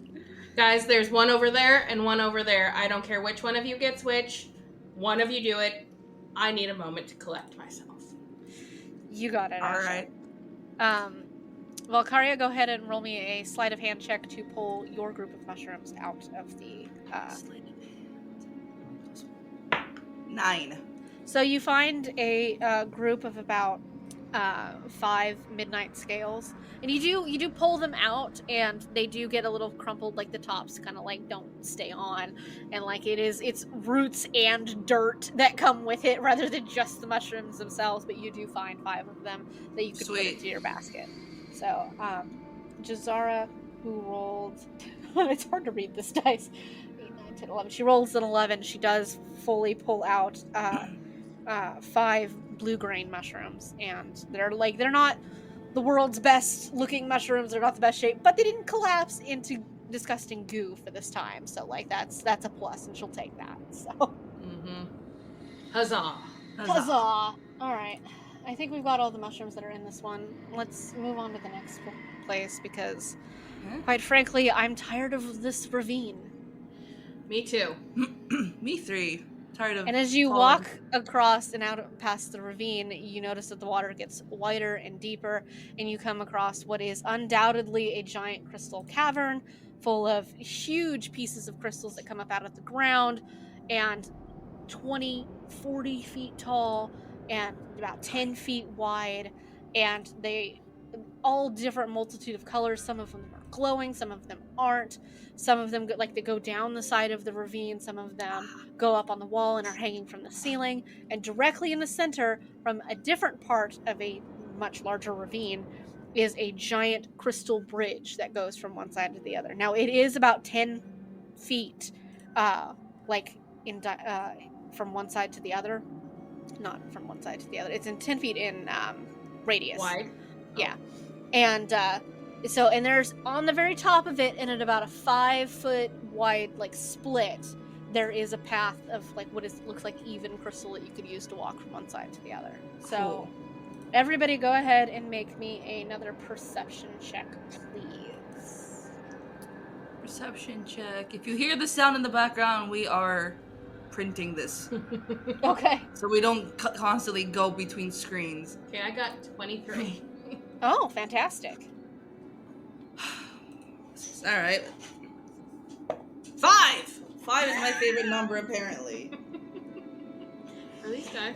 Are your That's- dice fucked up? 3. 15! Hey. Hey. All right, get numbers in the double digits at least. Oh, look at how pretty the bridge is. Pretty crystal. We were on a different screen, so the bridge is That's fair. Jazara got a 21, so between her and Asha, spot a bunch of different of the crystals that were required that Asha's mother wanted us to get, and you'll notice that some of them are over here on the edge of some of the crystals that are coming off. There's some that are just planted in the ground, like those that are over here, and there's some that are on down past into the ravine itself that are hanging off of the side. Jazara says, so maybe I should be the ones to get the one off the sides of the ravine. I think Ash has had enough ravine excitement for one day. Yeah. I'm really not gonna sign up for that, and you're the one who's not the squishiest, so. Fair point. So I'll go get the one off the side of the ravine. Can I borrow your rope? Because we left mine back there on purpose. So she's looking at Valkyria. Okay, let me rephrase this. I'm taking your rope, whether you like it or not. Fine, take the rope. Thank you. Rope. I think. And so, That's shit for me to carry. Asha, why don't you go get the one that's across the bridge, the ones that are in the ground? That way you don't have to, which would be this blue one over here and then some of these purple ones over here. I limp And- across the bridge. I would say crawl if you must. She said I am it's going to have you across. make me a dexterity check to Okay. just smoothly walk across it. Good lord. One. Okay, 1. That is a 6. Please don't fall. So you step onto the crystal, and just as you start to like step on it, you're still wet from falling into the ravine, and you slip and you fall on your ass. You don't fall off or anything like that. You just, as soon as you step on the smooth surface, you realize that maybe it would be better if you didn't walk upright and just slowly made your way across on hands and knees. Y'all Hey, seen Troop Beverly Hills? Say which one? Troop Beverly Hills, because that's what happens in that movie. No, but First of all, yeah. Yep. Asha, how much you want to kill your Aunt Jacinda? More than usual. Okay. Yeah. We're at that level. And do I need to roll anything to make it across the bridge on my hands and knees at this point? you take a solid like 3 or 4 minutes to very slowly get yourself across what is a 25-foot gap this time in what you know is much deeper water. So I won't make you roll for that. You do on your hands and knees. Like, you take as much time as you need. The second you feel like you might slip, you fully stop, and you do make it across the. Take a across couple the of way. cleansing breaths every few little crawls, I guess you would call Shed it. a tear. Shedding a tear for what remains of my pride. And don't look at my ass. Just Zara, who was like tying off her rope, as soon as you yell that, just like turns around and looks at you, and all she sees is your ass because you're on your hands and knees. I feel you looking, and I will offer payback. Okay, I'm not Deep looking, sighs. and she's like pointedly now, just like focusing on tying her. I'm like, I don't know what the hell's happening. I'm just gonna leave her alone. She's gonna murder us. So, Jazara does tie the rope with a 13 onto a cluster of deeply ingrained crystals, so that she can use to like rappel down and try and get some of the crystals out of the wall. Valkyria, would you like to try and cross the bridge, or do you want to stay on the other side? Asking the real questions at this point. You do see there are more crystals on the other side. I'm gonna go across the bridge just to keep an eye on. All right, make me a on dexterity Klutzy here. check. On Klutzy, yeah. Make me a dexterity check, please. I have 1 dexterity. Do you need to borrow like Erin's dice? That is a. I don't think it's gonna help her if she borrows. No, my wait a dice. minute. Did you roll a 1? She rolled and a it natural 1. Yeah. It isn't going to help you. You're feeling a little haughty from the fact that like you jumped across no problems. You know, like Asha might have had issues. Like, you jumped even better than Jazara had done. And so like you step out onto this giant crystal, and you do not just fall on your ass. You fall on your ass. You slip to the side, and now you slide off the side of the crystal and are hanging off on the sides of one of the crystals that are coming out of the side of the wall. Lovely. Fucking lovely. Valkyria, I thought I was going to be the one getting things off the side of the ravine. No, I decided to take that one over for you. Love dangling over a deep ravine via do you crystals. want help? She Does says it look like I very want help? condescendingly. It looks like you need it, but then again, you always look like you need it. Oh, you bitch. Throw me the rope! Jazara is like at the edge of like where you have fallen, and she's like kind of like squatted down, and she's just like has a hold of the rope like in one hand and just looking at like Dini and just like waving the rope around, kind of like in a mockery fashion of the way Valkyria had been doing when she'd been pulling Asha up. It's just kind of like, you know, like swinging it around. It's like, do you need some help? Do you want some help here? Throw the rope. And she's gonna let it go directly onto your face. And Asha is just cackling on the side of the thing, of the ravine with the other crystals as she's putting those things in her bag and just laugh it up. Oh, we are. Don't worry. Oh. We fully are. Like, it's not even a Trust question. and believe. Like, it's not even a question at this point. That's just why do I put up with you? Why am I here? What do you mean? Because why my are mother you will here? murder you too. This is her mother murders indiscriminately, and you know that. So, Jazara's... My mother will tell your mother, and... Oh, you drive a hard fucking bargain. Jazara laughs her ass off. Don't you bring my mother into this. Too late. Too late. So I'm gonna have you make a strength check, which is a +0 for you. But you have the choice of you can have advantage when you do it, so you can roll 2d20, or you can have the benefit of whatever Jazara rolls as she goes to pull you up. If you fail by a lot, as you do it by yourself, you will fall into the ravine. But if you fail by a lot, you're just not gonna, and are using Jazara's help, you just won't make any progress. I'm gonna take your help because I do not want to fall into this ravine. All right. Pride goeth before the fall.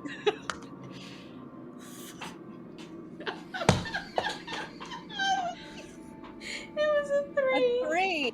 Great. Let's see. Well, I'm just a sack of Jazara's potatoes, a total of a guys. 5, so you don't fucking go anywhere. Like, Jazara goes to try and pull you up, and the rope is caught, like, between two crystals, and, like, she yanks, and, like, you're not going anywhere, and you don't know why you're not going anywhere, and Jazara's pulling really hard, and it's just not fucking going anywhere. So I'm gonna have you reach up, because as you look up, you can see the fact that the rope is wedged between two crystals. I'm gonna have you reach up and use a sleight of hand check to try and dislodge the rope. Sleight of hand. Oh, you Got a want to get plus the one. printouts? Yeah, why not? Like we planned. 5. 5. These dice do not like me. They do not. Maybe use Erin's dice, like, or you can use the one on D&D Beyond if you want. Like, if you want it to roll automatically for you, because in the little lower left hand corner, Yeah. you can roll d20s and stuff like that. If it might roll better for you. I mean, that one rolled me a 7. It's not getting any better. Fair points. So we're gonna go ahead and we're gonna roll again. I'm gonna have you roll sleight of hand again to try and pull it off. If it takes 21! 21. You got a natural 20? Yes. Yeah. All right. You got a natural 20, which is literally just the best you can do.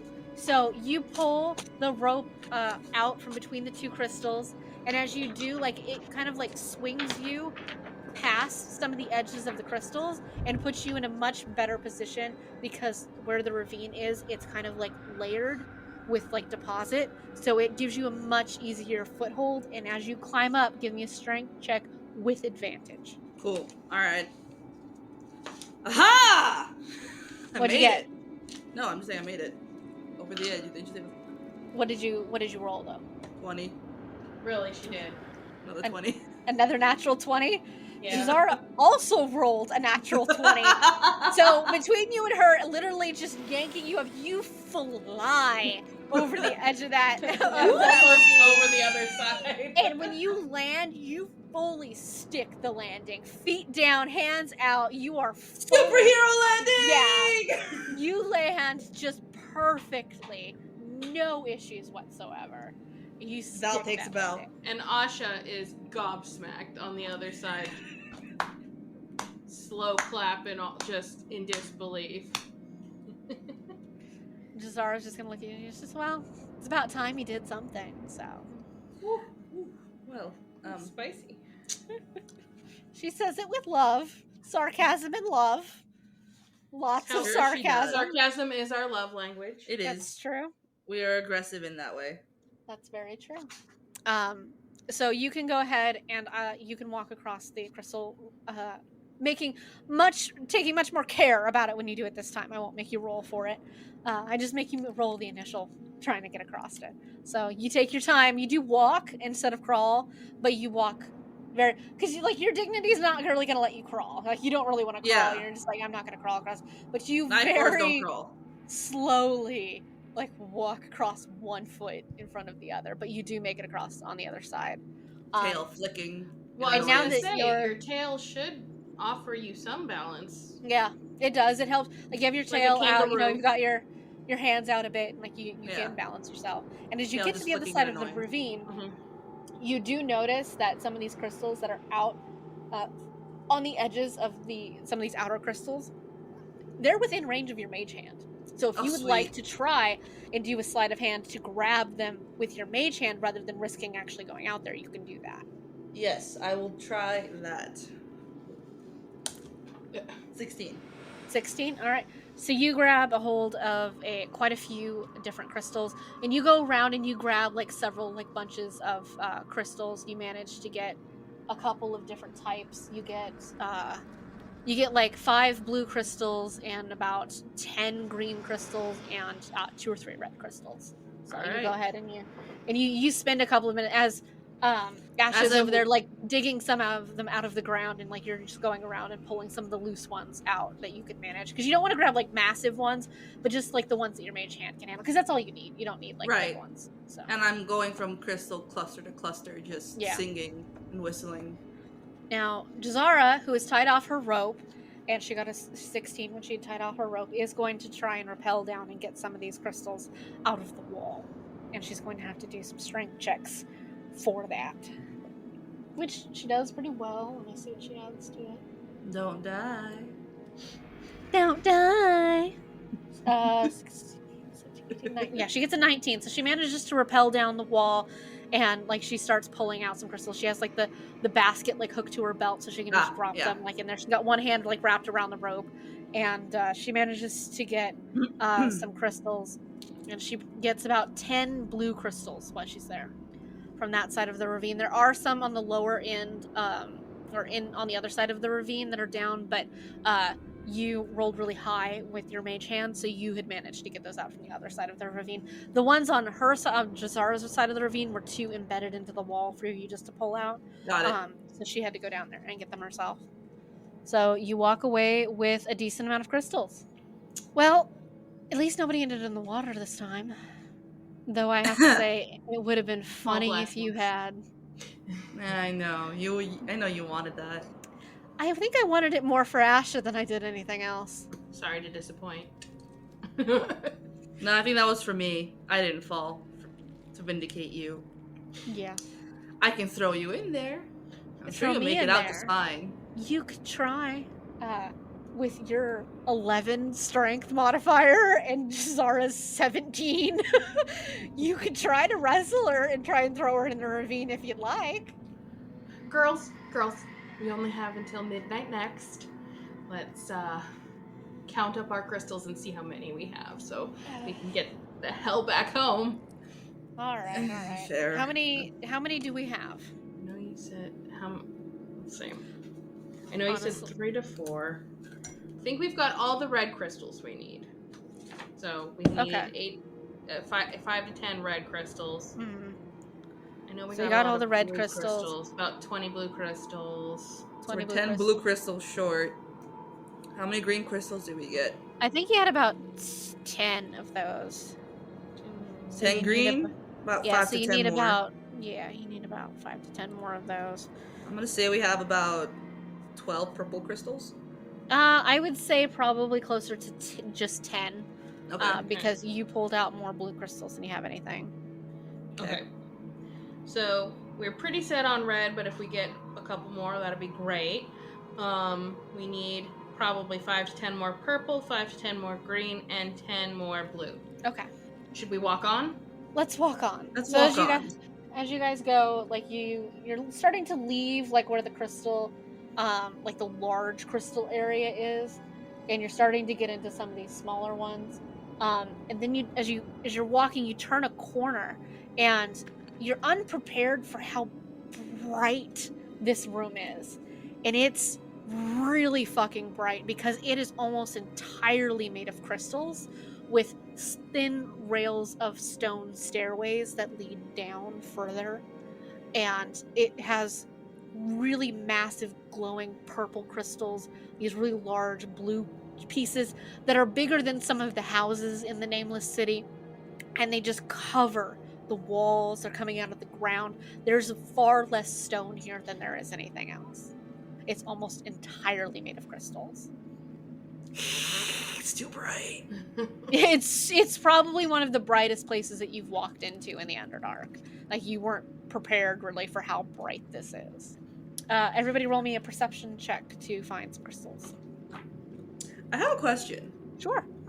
Now, when we come across the moment where we have to go to the upper level, The surface. like above the surface, since we can see in the dark, we have night vision. Do we have like glasses or something to help us with the You light? don't have any light sensitivity now. That's okay, actually cool. a thing in D&D. That's the reason I made Jazara a half drow, is if she was a full drow, they have sunlight sensitivity. But Gotcha. tieflings and vampires and dhampir don't have any. So Got it. Cool. now, if you were a full vampire, Asha, you might have side effects because you're in the sun, but you would still be able to see just fine. So you guys don't have any issues. I could see my burning flesh. There you go. Jazara got a natural 20. I got an 8. An 8. I got a 19. Okay. So you can spot where some of these crystals are, but you all, Asha and Jazara both spot the fact that one of these crystals is moving. Oh no. And it definitely shouldn't be moving. Jazz, do you see that? I see it. What On am a I scale of supposed 1 to 10, how bad do you think it is? And Jazara's gonna kind of like lean and she's gonna like kind of look, well, kind of like out of the corner of her eye so she doesn't draw a lot of attention to it. It's pretty small for a crystal crawler, but as long as we don't go near it, it should be fine. And it is. Hey guys, what's that thing moving over there? Oh my god. Seriously, Valkyria, you don't yell at the creepy things that move in the Underdark. And right here where this purple one is on the map, which is at the bottom set of the first set of stairs, of the 3 set of stairs that are here, this large, probably like a 3 foot by 2 foot crystal is slowly moving, and kind of like the way like a crab walks, and the crystals are kind of clinking together as they walk along. Jazara's gonna look at you. If we go around it and like we don't touch it, it should be fine. But just don't interact with it and don't get too close to it, and we should be able to skirt around it. Can I throw rocks at it? No. No, you cannot. Oh. I specifically want her as far away from it as possible. Valkyria, go get the crystals that are on that ledge over there. Use your mage hand and grab the rest of the red crystals, or the half of the purple crystals that we need, because there's 5 of them over there.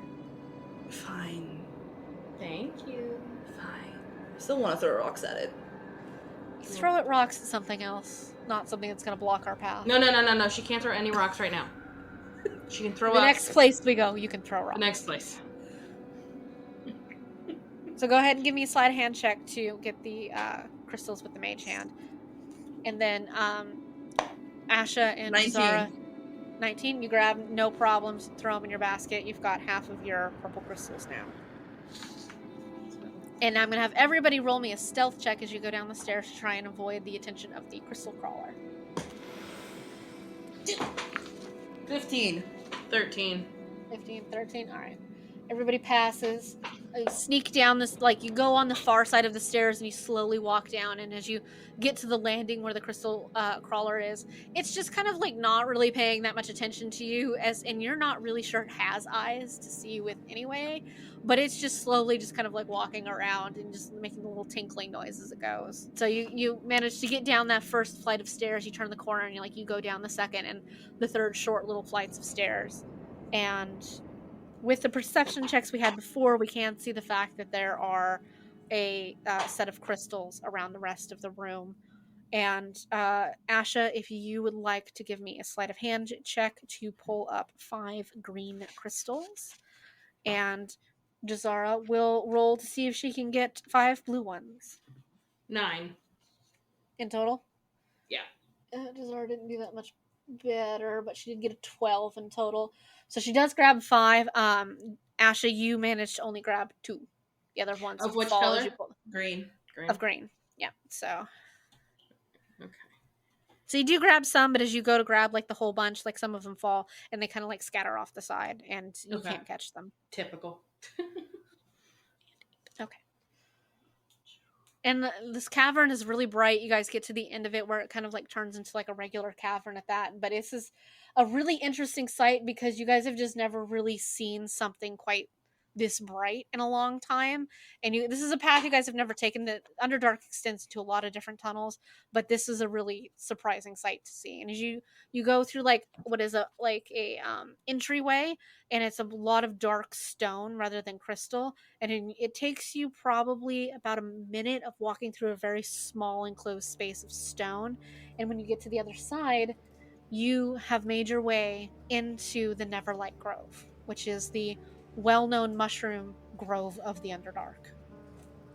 Surrounding you is just mushrooms, vines, and like mushroom like cephalopods that are just coming up out of the ground and out of the walls in every direction. Mushrooms that are bigger than any surface tree has ever thought about being, hundreds of feet into the air, like 20 feet across, just vines coming up the sides of them. Some of them glow in the dark, some of them don't. Some of them are pitch black, others are bright fluorescent green. Some of the vines you can see that are attached to some of these mushrooms are moving, and they kind of shift almost like snakes do. Not that you know what snakes are, but and as you go and you're walking, where the stone and the ground gives way is now gigantic vines, and it creates pathways from one side of the caverns to the other, which is what this picture is.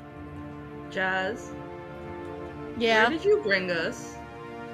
it's the Neverlight Grove. It's where you get all the mushrooms. And you have heard of the Neverlight Grove. You've probably never really had to go here just because you don't really go collect mushrooms very often.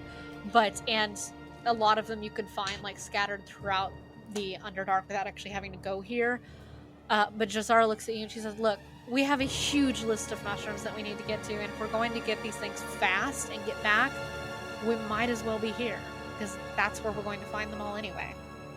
Asha, I now have a better understanding of your psychotic aunt, and I hope I never have to come here again. To be fair, only about half of them are poisonous. Only half! That's a Only pretty half. good ratio, you know that. Just No don't wonder. eat any of them without, double checking first, and you should be fine.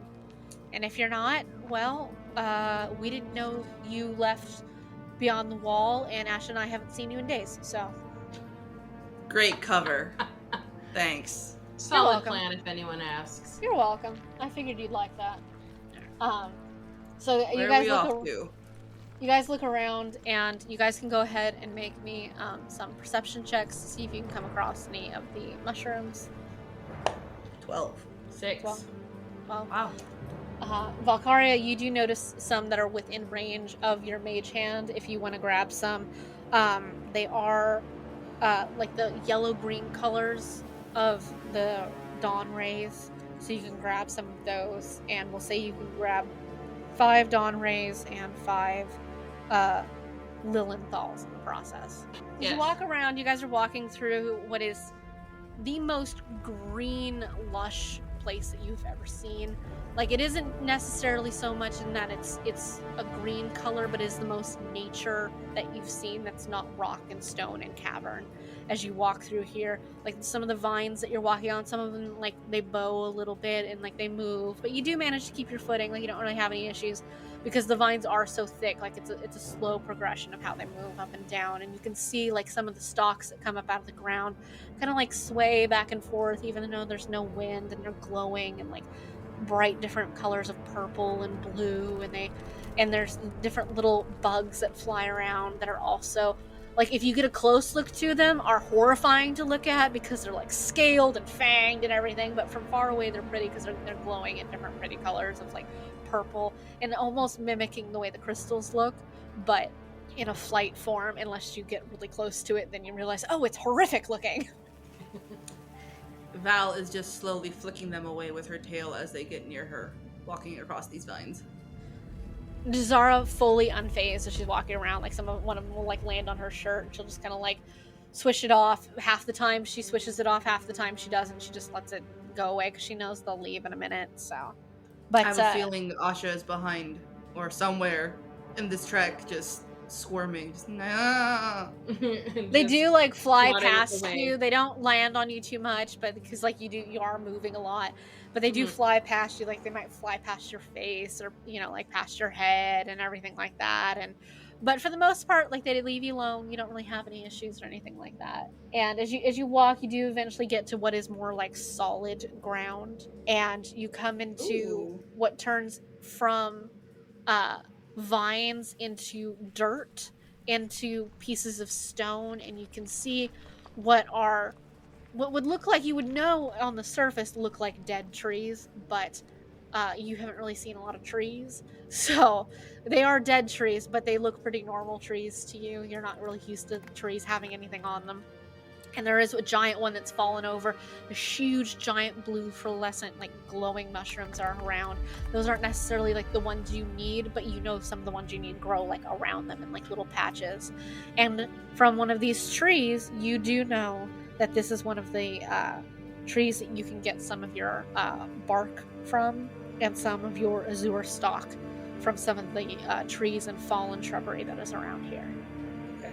So you can roll me a nature check to see what is what. 19. Asha? Me too, actually. Nice. 19, all right. You guys make super quick work of finding exactly what you need. You go and you grab it, and as you're like pulling a bunch of this the stalk in, you're getting like a couple of pounds of everything that you need. You're pulling mushrooms up, you're digging around, you're finding everything you need. And roll me a perception check as you do this. 6. 11. 11. Jazara has a 21, and as Jazara's like, she's pulling like some mushrooms up, and like she's pulling off some bark, and she's putting it away. She, out of the corner of her eye, she catches movement within the tree, like under where some of these branches are, and she notices the movement, and she sees it ahead of time enough to leap forward, grab you both, and pull you backwards. And all three of you fall on your ass as what can only be described as a giant rat with a brain that is exposed crawls its way out of the tree. Holy mother of God, that's disgusting! Oh, don't let it get any closer. Jazz, hit it! Kill it! Jazz, do something. Yeah, I got it. Oh, that's creepy. There you go. It is a gigantic, probably the size of a medium dog rat, and its brain is mostly exposed. Like there's some glowing around where the brain is. Its eyes are completely blank.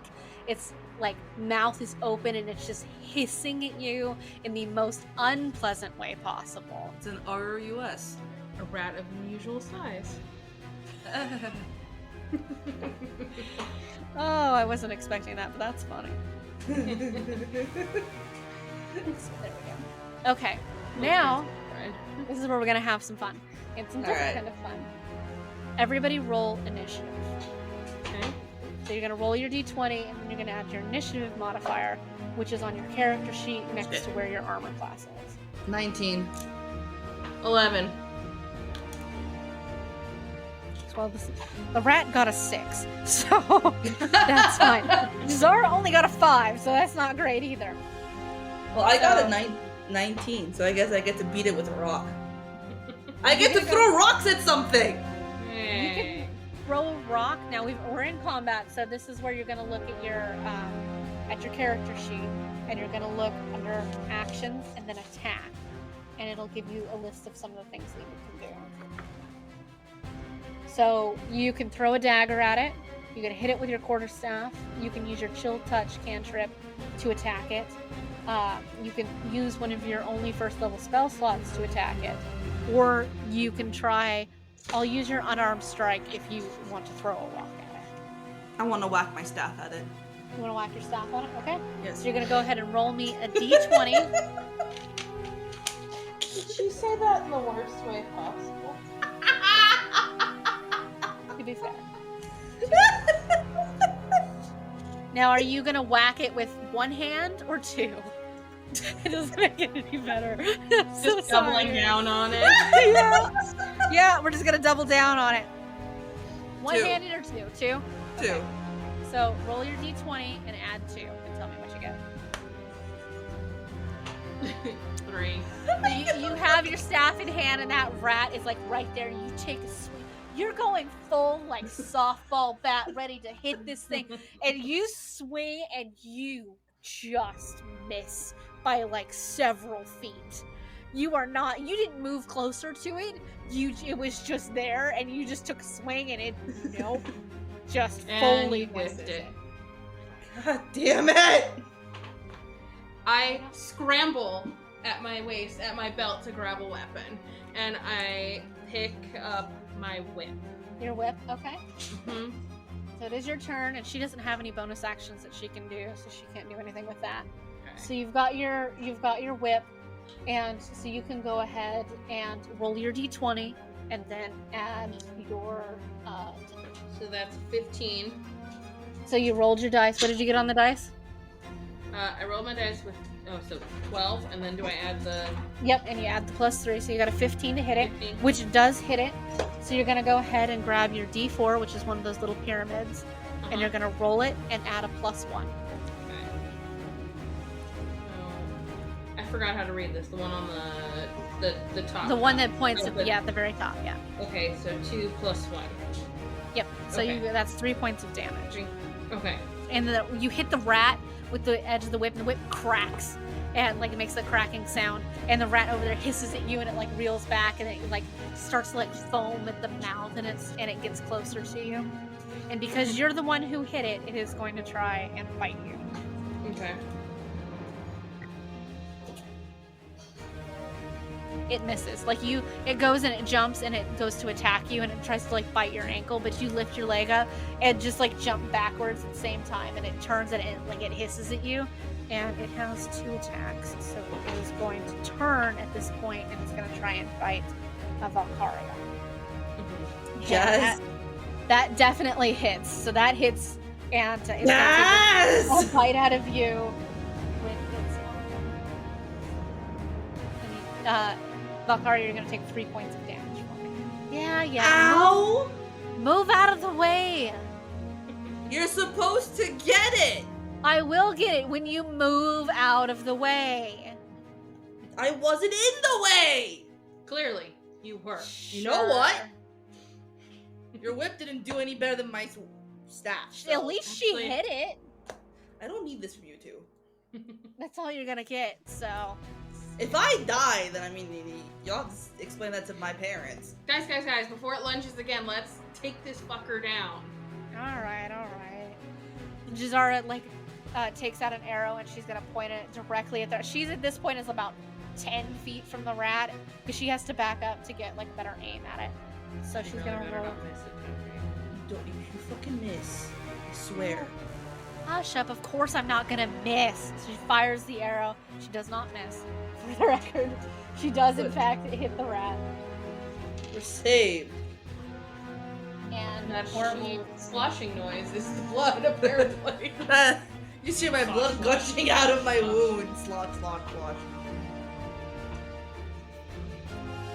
Just gushing over Yeah, here. so she fires the arrow, and it goes and it sticks like right into the cheek of this rat, and it's just kind of hanging out there. It's still alive, but it is clearly having a hard time like biting now that it has an arrow through one cheek and out the other. So it's kind of gnawing more on the arrow than it would be on anything else. Jazz, did you have to show off with your skills? You couldn't have shot it straight in its brain? Where's the fun in that? And we're back at the top of the order, and it is Valkyria's turn. And I do. And so you can throw a dagger, you can hit it with a quarterstaff, you can hit it with chill touch. If you hit it with chill touch, you can back away from it and do it at a distance if you want to. Now what does chill touch do? It just freezes it? It's kind of like a frosty bitch slap. So like you hell take yeah. you Yeah. take what, because you know how your mage hand is like a mystical invisible hand that like reaches out. Chill touch is this what looks like a dead skull to a frozen hand that reaches out instead that you can see, and it has about 120 feet of reach. You only have 30 feet of movement, so you can back up the 30 feet, so you can put 35 feet of distance between you and this rat. Yes, I want to bitch slap this rat. And you can reach out with your chill touch, and this mystical and And Asha and Jazara both see like this mystical giant like hand that is all skeletal and it's just completely frozen. And at the end of each finger is like frozen ice claws. And you reach out and you just go and you swing and you try to slap the rat. Roll me a d20 and add 5. Come on, bitch slap. 19! Yay! And she hits the rat. So you can go Fucking ahead rat! and roll 1d8, which is the one that kind of looks like a diamond. The one I was looking on? 4. 4? Alright. So your hand goes out and it reaches, and you notice that the frost that comes off of it creeps over the side of its face, and part of its brain just like freezes to ice. But Suck it, rat! It is, in fact, still alive. This thing needs to fucking die? Like now? Asha, it is your turn. What would you like to do? Throw a dagger. Throw a dagger at it? Okay. Yeah. So go ahead and roll me a d20 plus 3. 10. So you take the dagger off of like your hip, you go and you fling it, and it dodges to the side at the last second, and your dagger sticks in the ground beside it, and you do in fact miss. Now it's the rat's turn. The rat is chewing like on Jazara's arrow, so it will have to spend one of its attack actions, like biting through it first. So let me see if it can do that. It does do that. So it bites through it, but it does waste one of its attacks doing it, and it is going to turn. And I will... Valkyria, you're too far away, and it is Asha and Jazara that are standing next to it. Asha, I will give you the benefit of the doubt of assuming you moved away from it too on your turn. So it is going to go after Jazara this time. Make it eat rocks, Jazz. It misses Jazara, and it's like half of like the little ends of the arrow are still sticking out of its face, and as it moves up and down, like, kind of like wiggles. And but it lunges at Jazara, and she moves back, and she's going to go ahead and get it with her longbow once more. She rolls a natural 20, which is fucking fantastic. Which means when you roll a natural 20 in attack, it means you double the amount of dice you roll. And for 7 points of damage, Jazara launches her arrow, and it goes straight through where the center of the brain is, and the entire rat and just seizes up and then collapses down dead. That's what I'm talking about. Yeah. Booyah. See, bitches. I told you I'd get it. Just gotta have some fun. I I with it. never doubted. Did I you. have to bleed before you did? Of course. How else are you gonna learn? Guess who's gonna heal it?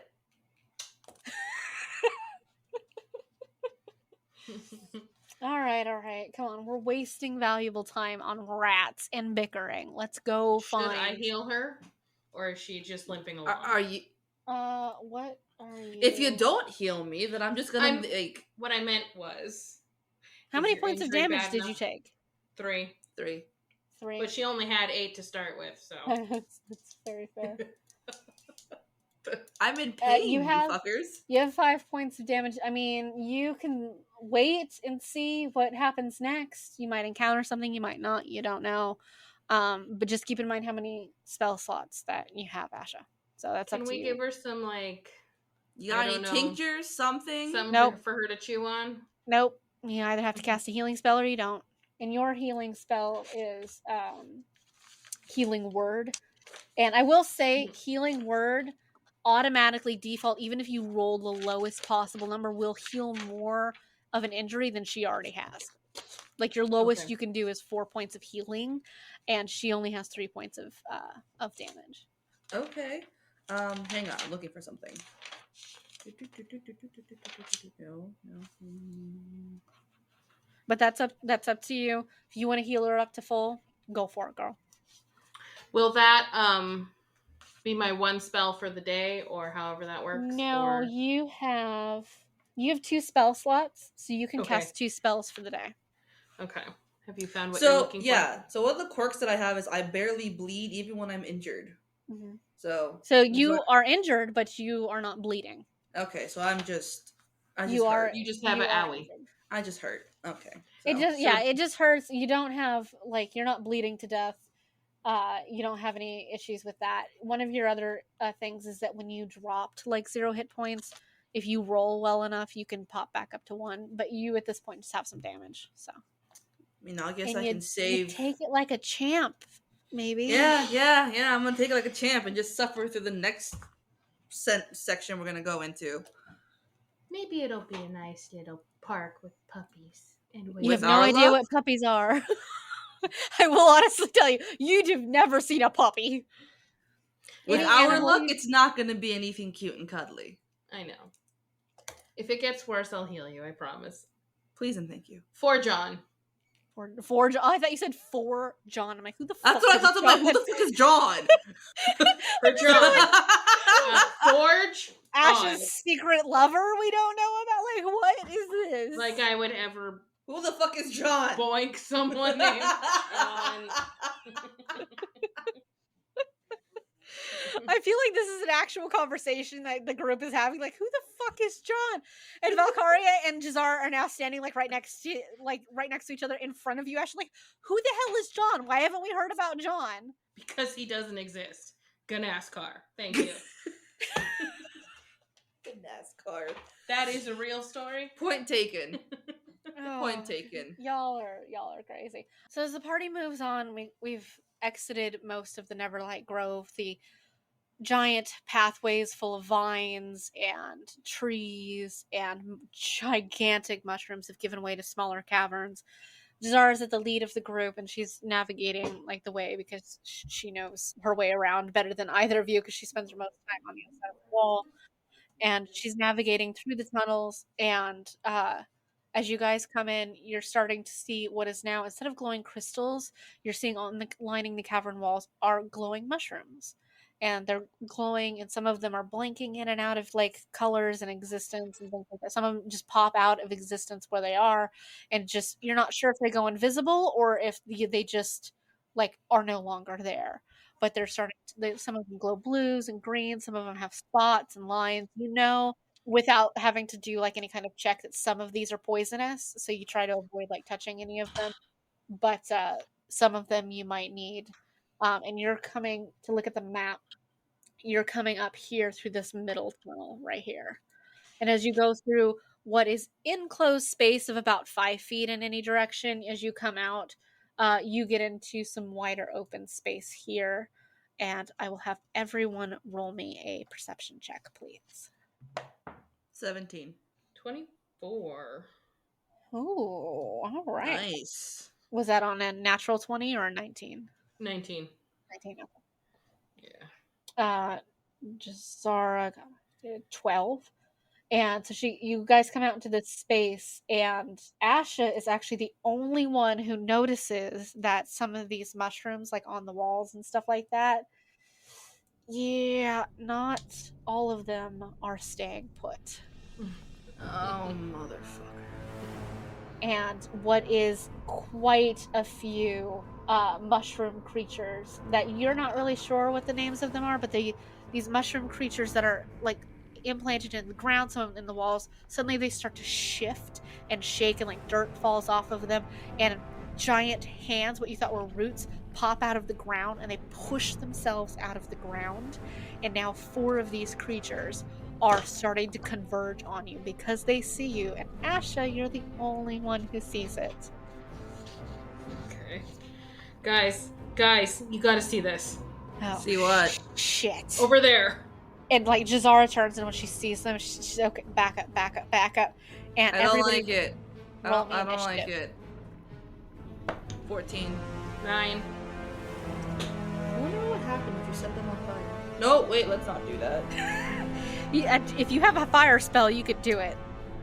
I have a resistance to fire. This is true. Oh wait, I have Sacred Flame as a cantrip. Bitch, cast it!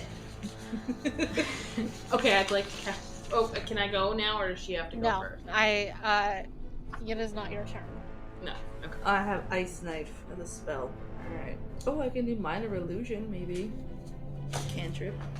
At the very start, you watch one of the littler ones, like, kind of look at you, and it kind of, like, shakes, like, some of the spores off of itself, and it turns and darts down one of the additional tunnels, and you don't see where it goes.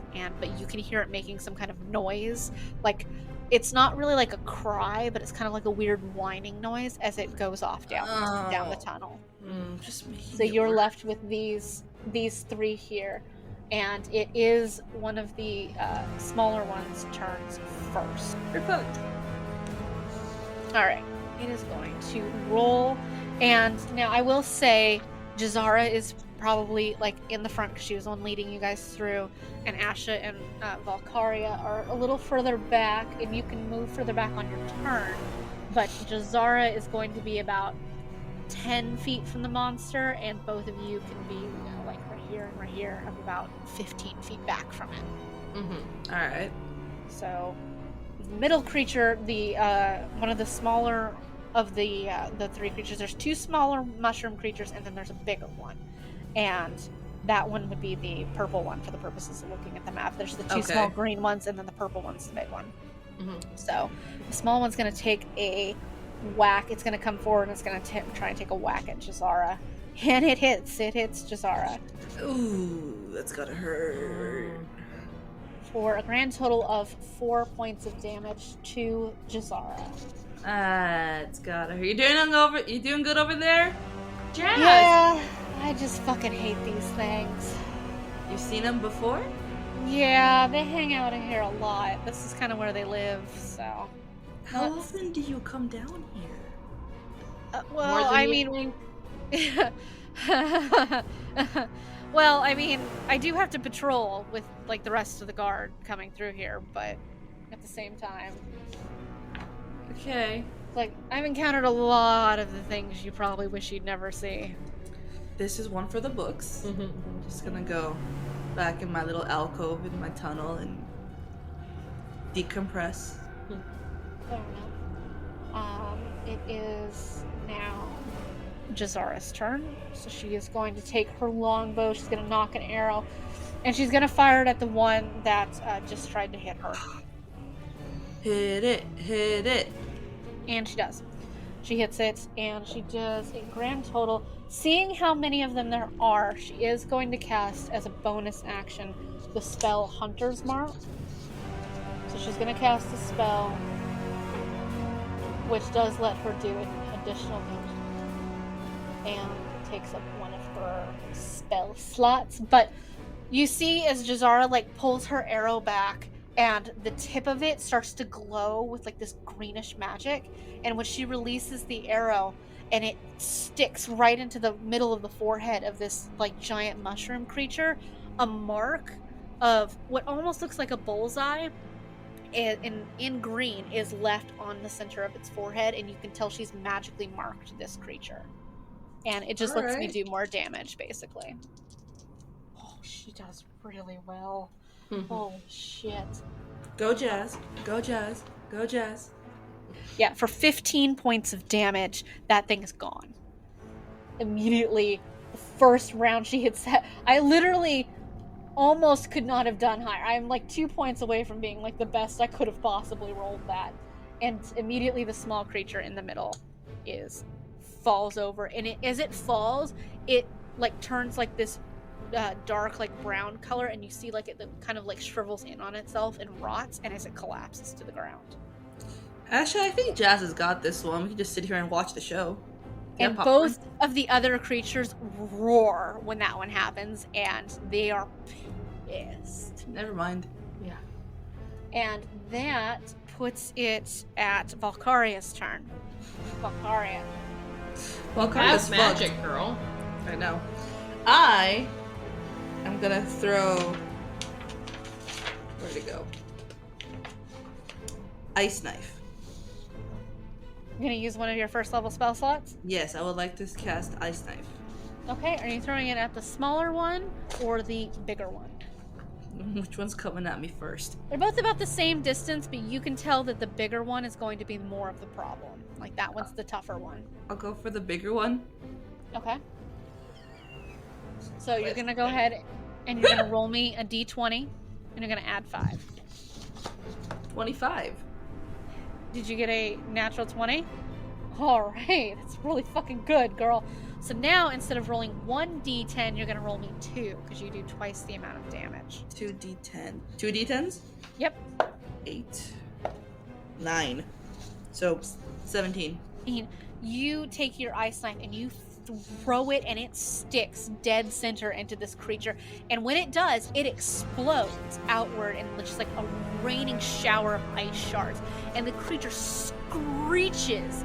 And as it does, like, pieces of it are starting to get frozen, like where all these giant shards are sticking out of it. And like our ice shards are like hitting the walls and like the floor around it. And you like water splashes. And you do a huge amount of damage, and it kind of like collapses to one knee, and it's just trying to pull out these ice shards. It is not doing well, but it is still alive, but it is not doing well, and you have done well more than half of its hit points in damage in one fell swoop. And now it is the little sprout rolled the same initiative that you did, Asha. So it is going to go first. And then, so it is going to, it's pissed, and so it's going to move forward. This one here is going to move forward all 30 feet of its movement, which puts it in, it's going to move right between Jazara and Valkyria, because, like, those are the ones that have been, like, attacking it so far.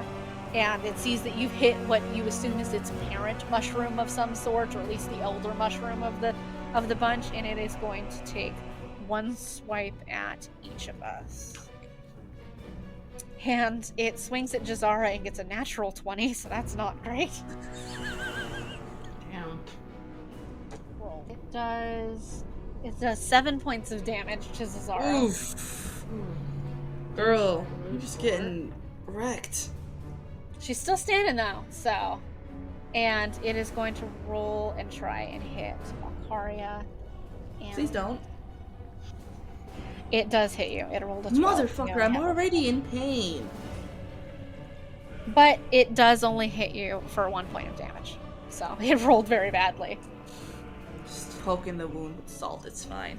Yeah, it reaches out and like it backhands Jazara, but as it does, it tries to take a swipe at you, and only like the edge of like its pseudopods like kind of scratch at you, so you only take the 1 point of damage. But Jazara, you see it hits her like square in the back, and like it knocks her forward like 5 feet because she has to take a step forward.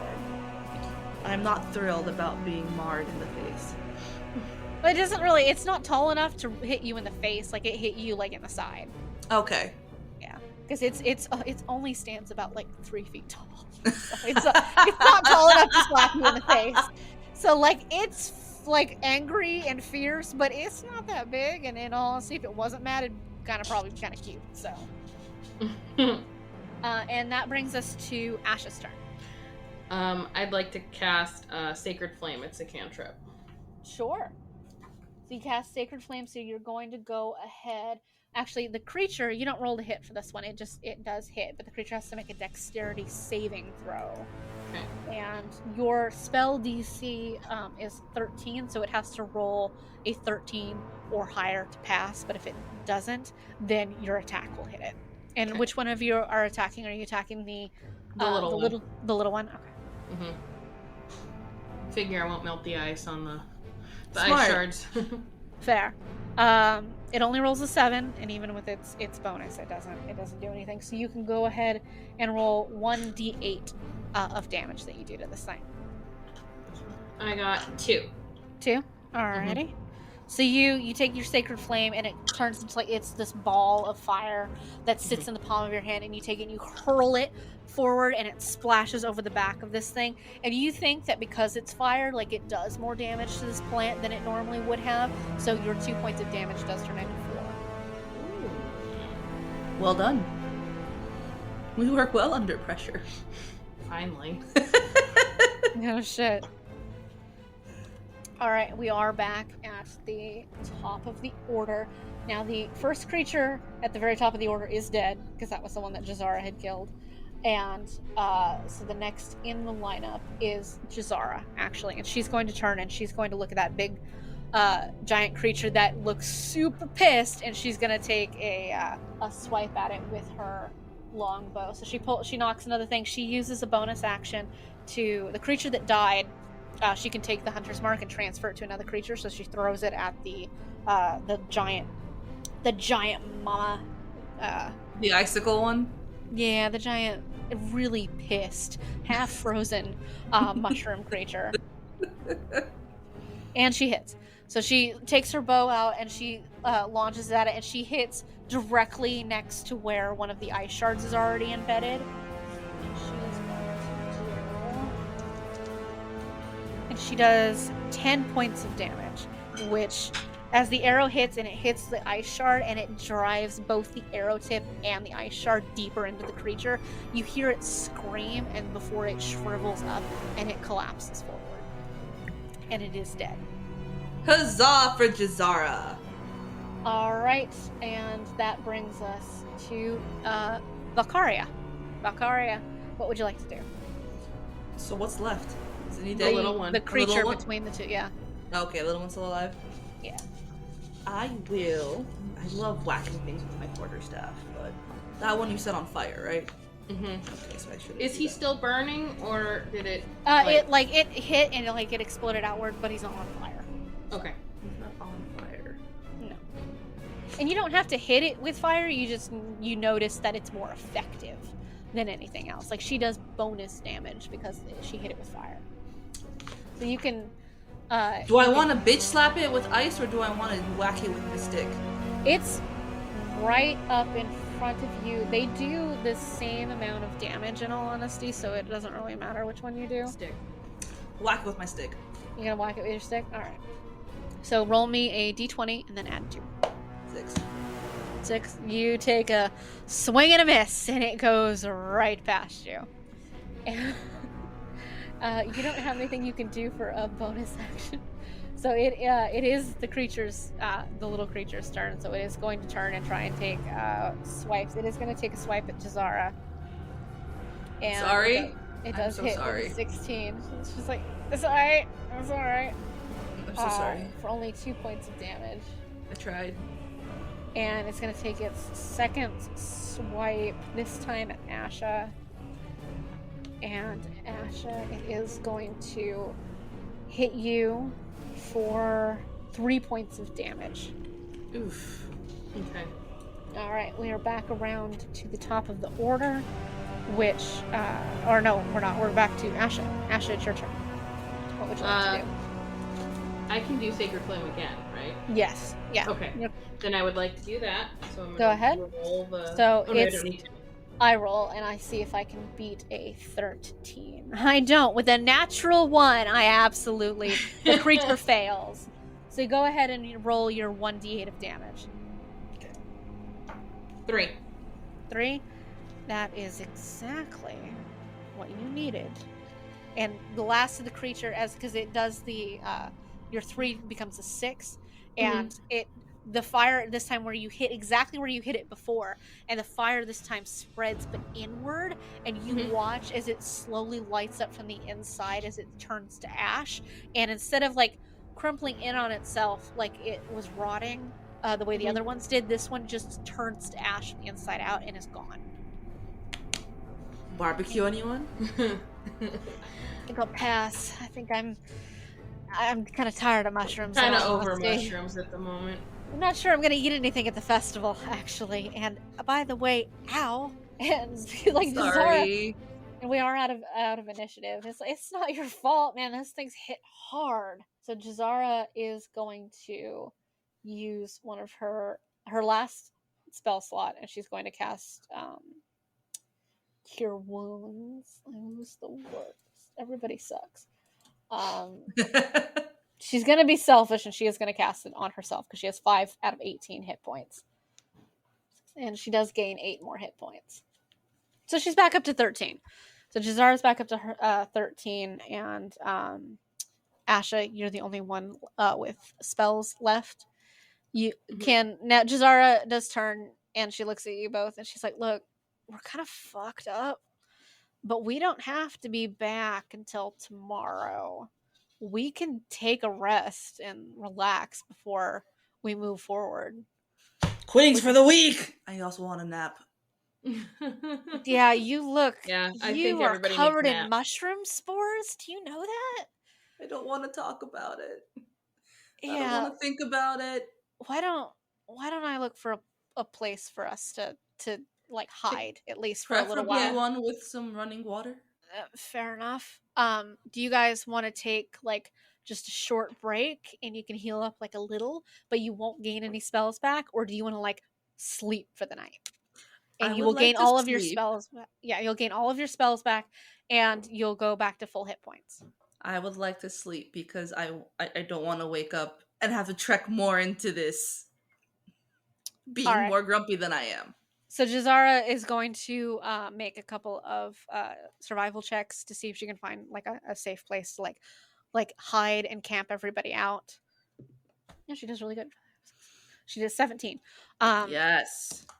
All right. I haven't been through this particular cave, but I think I can get us someplace where at least we would only have to defend one side and we're not like out in the open like we are in this bullshit. So she leads you guys around the side of the cavern and down one of like the smaller tunnels, and that's going to be down here where this little part is here. Okay. And I was gonna say, tell me it's away from the one that ran away. Yes. It went. yeah, Yeah. it is hidden. And Jazara, she takes like some of like the rocks and stuff like that, and she moves some of them to kind of like obscure like where we're staying for the night. She's gonna roll a nature check to see how well that goes. That goes pretty well, actually. Cave in. Mm. Yeah. So she just moves some of the boulders so that like anything that's passing like right by us Won't see us. won't see us directly. And she's like, it won't, keep anything out that's like seriously looking for us, but at least this way anything that passes by won't see us right away. So Jazara like starts like moving some of the stuff around. She clears out some of like the mushrooms from the area. All right, who wants to take first watch? Because there's no way all of us can just go to sleep here and let something come up and sneak up on us. And how that'll work is you'll each take 2-hour shifts, and you can pick which order you want to do it in. I'll take first shift. I'll take second shift. All right, I'll take the last shift then. So Jazara and Valkyria are going to go to sleep. You lay down. It's not really that comfortable because it is literally just rocks and like mushrooms and stuff like that. Like it's kind of like for the Underdark, it's kind of pretty because like there are little bits of mushrooms that are glowing and like pretty colors and like in and out and stuff like that. Or it can be really irritating in the fact that the mushrooms are glowing while you're trying to sleep. So it just really depends on your perspective of it. Doesn't bother me. As I'm punching mushrooms to make like a little Just, like, mound of pillows. Like a little mushroom like pillow. You find like a mushroom that's probably like a foot tall, it's got like this large mushroom cap to it, and you kind of like take the stalk part of it off and like just use the cap of the mushroom as like That's a pillow. exactly what I'm doing in my little corner. And you just happen to find one that doesn't glow, so it's not like a pain in the ass and like glowing in your face. And Asha, as you stay up for your shift, you're gonna go ahead and roll me a perception check, please. Okay. 10. 10. Your watch, it goes uneventful. You hear some like skittering noises like here and there. You hear a couple of like what you assume are some of these creatures kind of like walking around and stuff like that, but nothing really sees you. You don't really see anything. And your watch pretty much goes uneventfully. And at the end of your 2 hours, you go and you kind of like lean over and like you wake Valkyria up for her shift. It's your turn. Give me your mushroom. Get your own mushroom. This is mine. You don't need it for the next 2 hours. Give it. Fine. Take the damn mushroom. And I make myself a little bed, and I'm out like a light. And there you go. I'm not happy. You prop yourself up against the wall. You're not happy. You're just kind of sitting there, and you're just like kind of keeping an eye out on things. And go ahead and roll me a perception check, please. 6. As you're sitting there, you don't really hear like a lot of the noises or anything like that. You don't really see anything. But as you're so tired and you're starting to like drift in and out a little bit.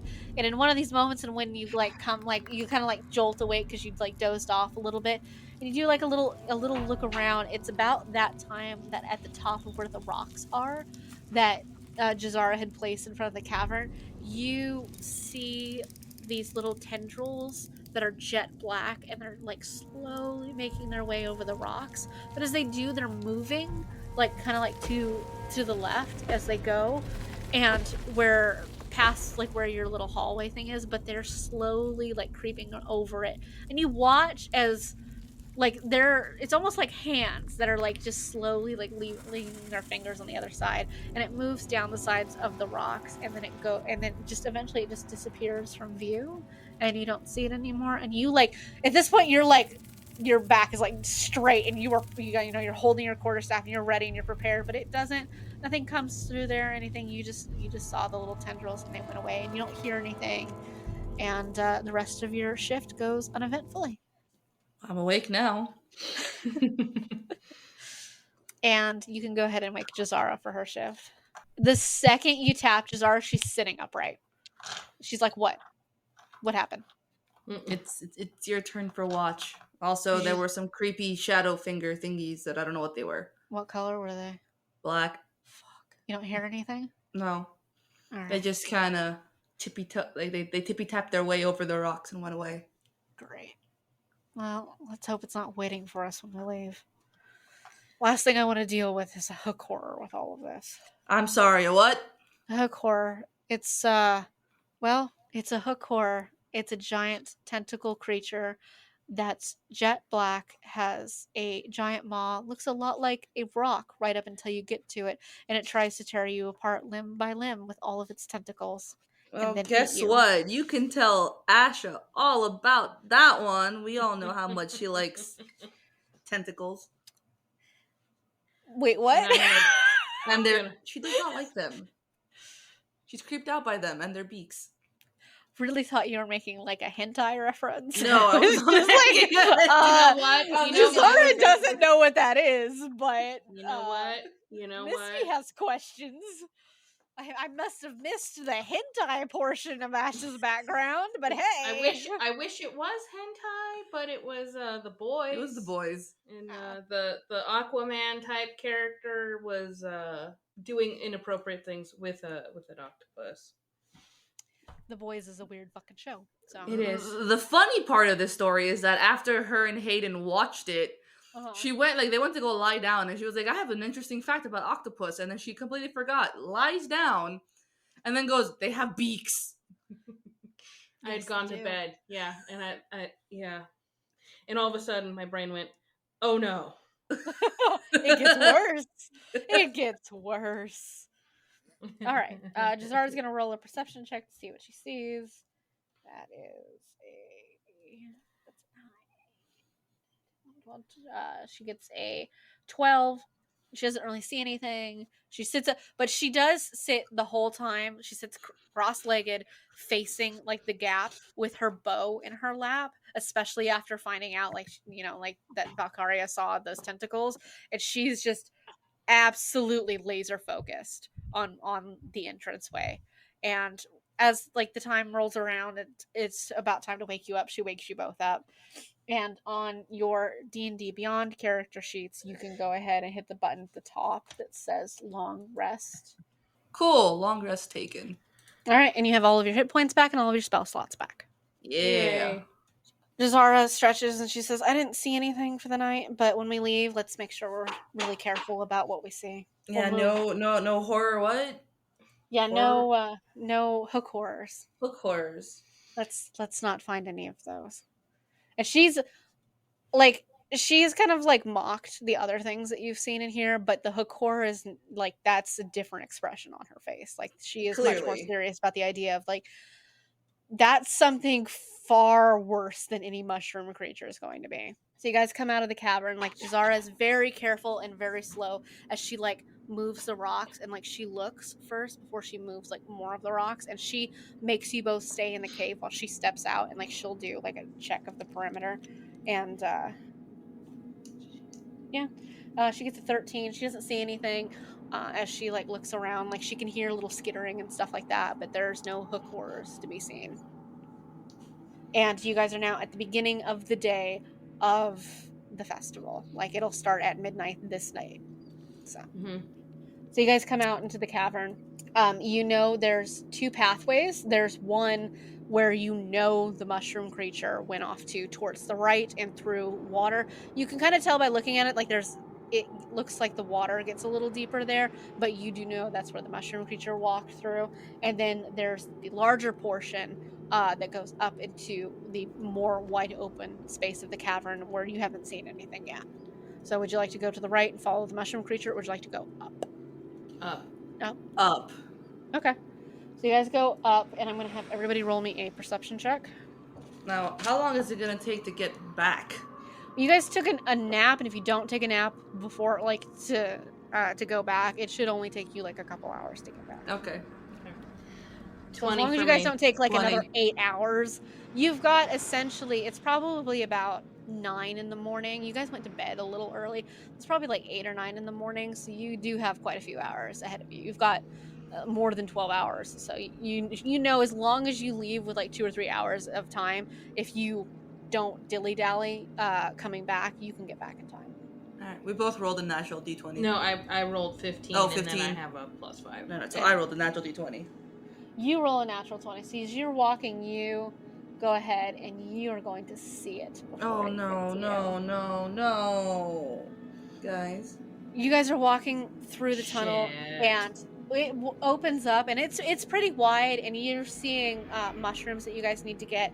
So you're collecting some, like, along the way as you're going, and you're paying, like, Jazara and Asha are paying a little more attention to, like, gathering the mushrooms, because, like, at this point, like let's hurry up, let's go. We're wasting time at this point. We've taken a lot of time. But Valkaria, as you're looking around, you hear skittering on one of the walls, and you look up, and on the ceiling is a 15-foot, like, big spider that is half spider, half person. Oh no. And it is a drider. It is like a centaur, but with spider. Oh. I can see it. To keep from crying. It is a gigantic spider creature, but where its head should be coming up out of it is the torso of a person, and it is much more savage looking than any normal person you see. Like, its eyes are completely red, but, like, there's, like, red slits that, like, come down on its face. It has, like, a couple extra eyes, like, around the forehead, and its teeth are all sharp, and it's just hissing at you. And it has, like, it doesn't have, this picture has a sword, but it doesn't have a sword. But it's just got its hands up, and in one hand it does have what looks like a very long, almost like, you want to say it's a stick, but you're not entirely sure what it's made out of. It might be made out of mushroom, might be made out of vine, but and it is just hissing at you. And because you saw it, it does not get a surprise attack on you, which is great, because it means it can't attack you guys just, like, out of nowhere. It has to go through the initiative order. And on that note, roll initiative. 18. 12. Asha, don't look up. So the creature rolled really fucking well. It goes first. And this creature is moving, and it, like, comes down and it crawls down the wall, and it moves faster than any of the creatures you've encountered here before, and it goes from the top of this 25-foot ceiling to on the ground, probably about 5 to 10 feet away from you at this point. So it went from you don't see it to it's in your fucking face. And it is going to try, and it is going to take a swipe attack at Jazara's probably in the front, unless you guys had a different configuration. No. No, Jazz can take the first hit, it's fine. Alright, Jazz is going to take the first hit. D6, so she does hit because it rolls another natural 19. I need a worse dice, Jesus. It takes 2 points. It has 3 attacks, and it's going to take 2 of them at Jazara. Oh god.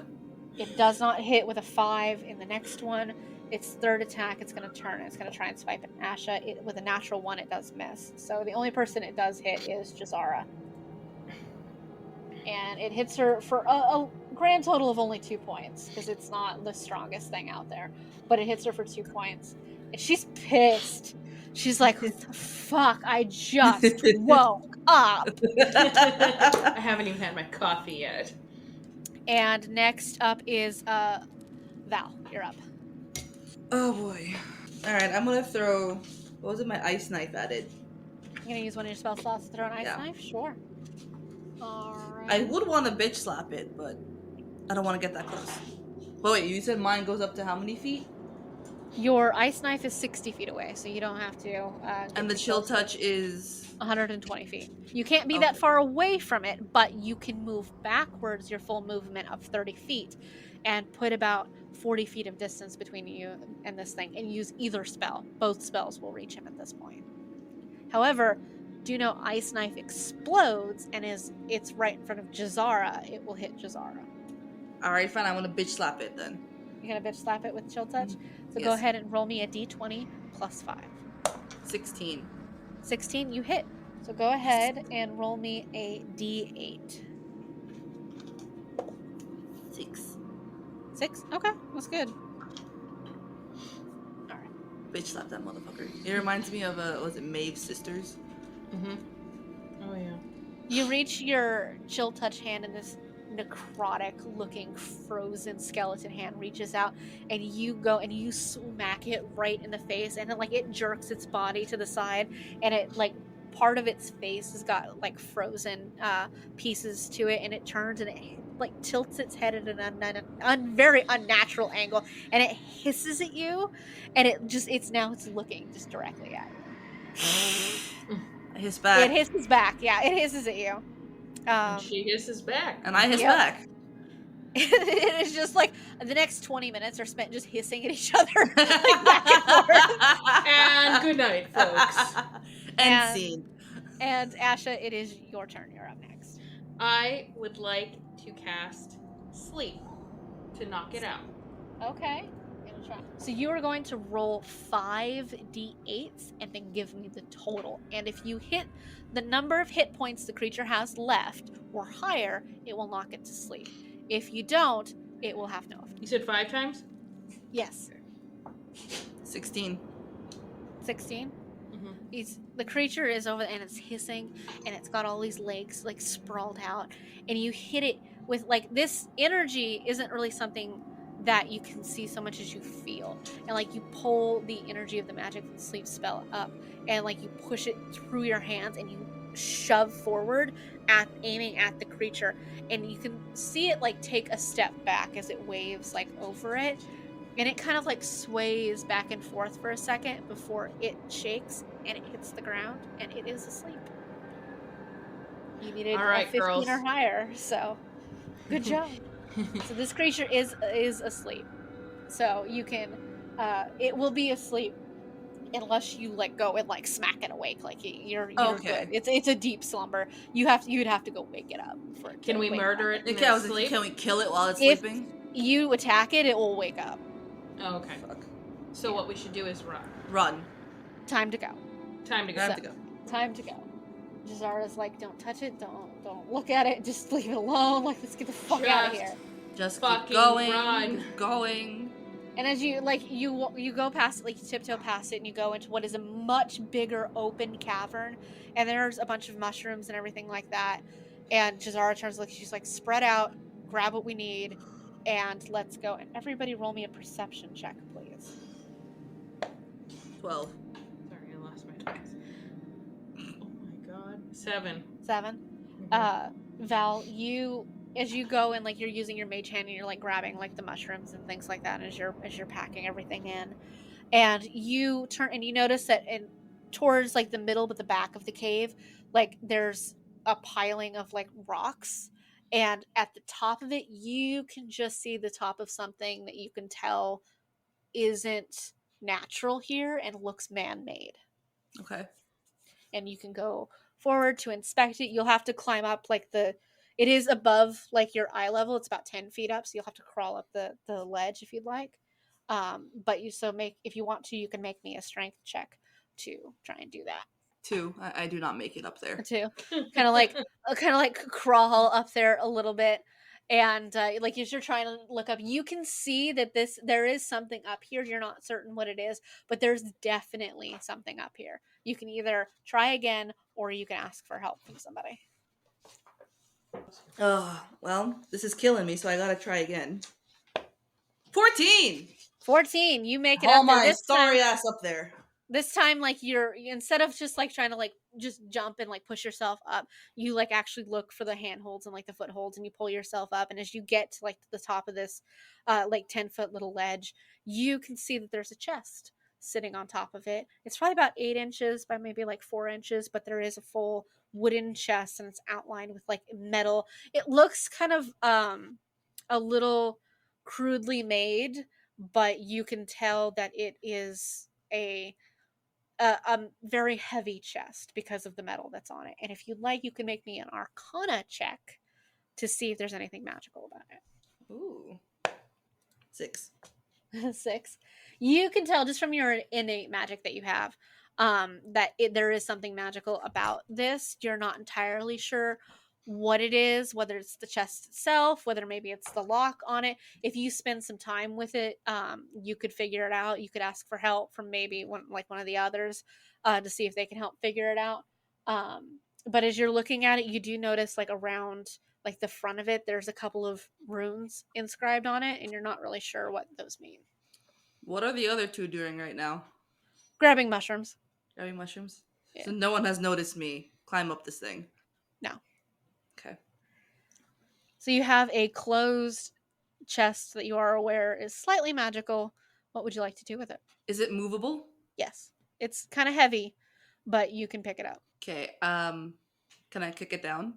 You know you'd risk breaking it, but you can give it a shot. Okay. I'm gonna walk it down then. Hey, Yeah. Asha. Whatty? Found something. It doesn't move, don't worry. Well, What? Does Go ahead. it? What does it do? It's shiny. Oh. Nothing ever good comes from you finding something shiny. What did you find? I don't know. It's a box. And it's got some runes on it, and I know that y'all are good with runes. Should I climb up there and help her? Oh, I'm and see bringing what it down. Oh, you're bringing Yeah, it she's down? bringing it Okay. down, so you can walk up and you can see it. Look at the shiny box. Asha, if you would That like, is a shiny box. you can roll a history check for me Sure. with advantage because you have a background in this. Okay, so that means roll it twice, right? Yes. First one would be 13, Okay. and the second one would be 20. The 23. A natural 20. Yes. You look at this and you know that this is old durgar symbols. Mhm. So, and like you can read it, and it says locked once, open twice in durgar symbols on it. Locked once, open twice. Yes. And Okay. if you would like, Valkyria, you can make now that she's told you like this, it's about the lock that's on it, and you're looking at the lock, you can make me another Arcana check to better understand this lock. All right. 19. 19. Yep. You can tell by the way that the magic that is on this is activated is that if you unlock it, you're pretty sure, like if you were just to try to open it, you could tell there's a spell on it, and it probably explode at some point. Probably not ruin the chest, but it would hurt you at the very least. But if you try to unlock it, judging that and by what you know of what it says, you would assume you'd have to unlock it once, open it, close it, unlock it again, and there might be something inside of it at that point. I'm down to try.